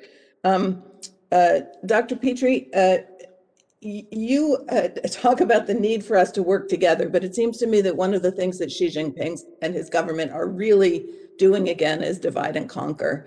I see the EU-China investment agreement as really a perfect example of that. And so I'd like you to address how is it that we can work together at a time when we know that that Beijing is going to do everything it can to pit one country against another, one industry against another? It's sort of going back to some old tactics. But the bigger question I'd like to ask all of you, Ms. Kong, I was amused, recognizing that a long-term horizon for the investment community is 3 to 5 years, but that's a really short term, of course, in the bigger picture of things. And I'd like you, what I struggle with reconciling is the CCP wants investment coming in. They want investment in capital markets, but they don't want to cede control. There's a different kind of messaging that goes on. You know, we all talk about this as China is capitalist, and yet at the same time, the messaging that's going on to the party inside of China is that they are the grave diggers of capitalism. So if I could just ask you all to say, where do you think this goes? I want to pull you out of the specifics that you talk about, but what happens? Where does this go? How is Beijing able to continue to balance competing things, or what happens? I'll start anywhere. Ms. Kong, you want to start? As a portfolio investor, you know, we are never the controlling, we never have a controlling say, whether it's in equities and certainly not in bonds.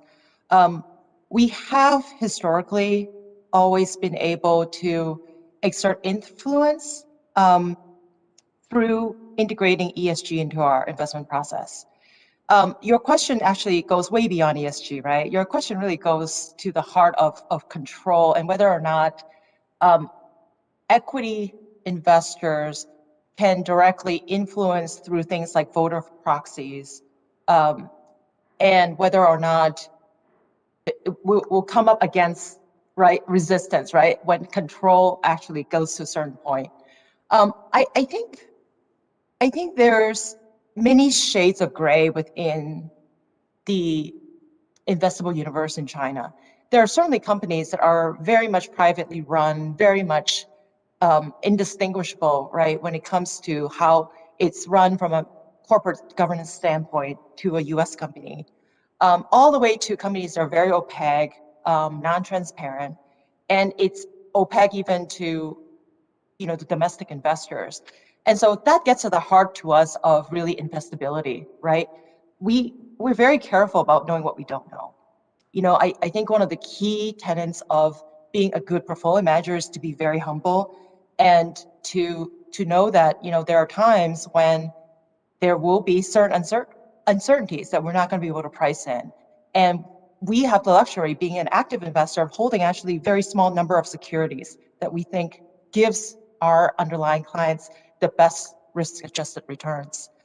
To your point about investment horizon, I use 3 years, but the reality is many of our portfolio holdings we've held for, you know, over 5-10 years in our equities. In the bond space, the maturities of our bonds just tend to be much shorter. So, you know, many of them actually mature in 5 years. So this just reflects the actual term of the underlying instruments.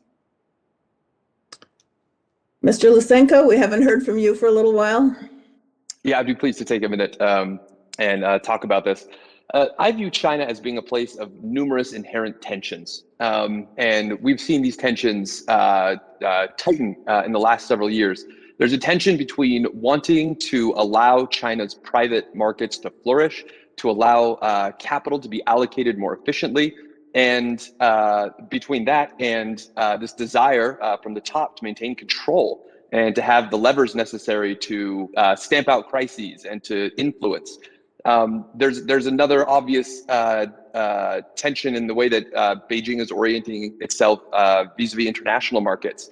Johannes mentioned earlier how that Stock Connect program was really important in providing the impetus to allow Chinese shares to be added to international stock indices. What that represented was like Beijing giving up a little bit of control to allow the convertibility necessary to add these securities to the index. So there's always this tension going on in China between domestic forces, foreign forces wanting more control, letting free markets work to create better outcomes. I don't have a crystal ball, and I don't know how those inherent tensions are going to be resolved. I think that what is important for us is to realize that what we can control is our response to what Beijing is telling us it intends to do and what it's demonstrating its intentions are. So it may be that this model of trying to add more state control and maintain China's growth potential and economic health turns out to be unsustainable. And maybe within 5, 10, 20 years, that unsustainability is going to force Beijing to change.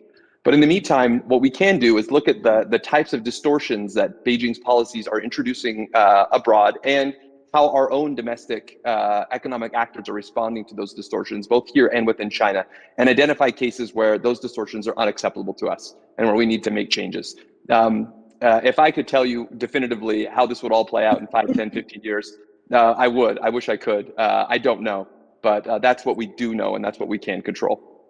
Okay, Mr. Petrie? Thank you. Yes, I want to say that I really agree with Adam's statement right now in terms of the broader issues around the inherent tensions of China and how we could deal with them. So I wholeheartedly agree with him in that respect. With regard to your further question on that China divides and conquers, I think from a strategic point of view, getting the UK on board is something that's very important. And they're not part of the agreement with the EU. So, strategically that makes sense also because it's the second largest financial center after the US. So that would make the investment restrictions much more effective, even if you don't get the EU on board, for instance. More generally, I think in order to tackle the China challenge, it's important to repair relationships with Europe, which have been damaged in the last couple of years. And then you probably wouldn't see something such as the investment agreement. You might see it, but you might have a chance to actually mediate the process a bit more if there was more of a working relationship between Europe and the US, which doesn't exist at the moment. Thank you. Thank you. That was such a great question with great answers. I'm not going to ask another question. I'm going to thank the panel and the witnesses for this panel who gave such phenomenally interesting answers, and we will adjourn and be back at 2 p.m. Eastern. Thank you.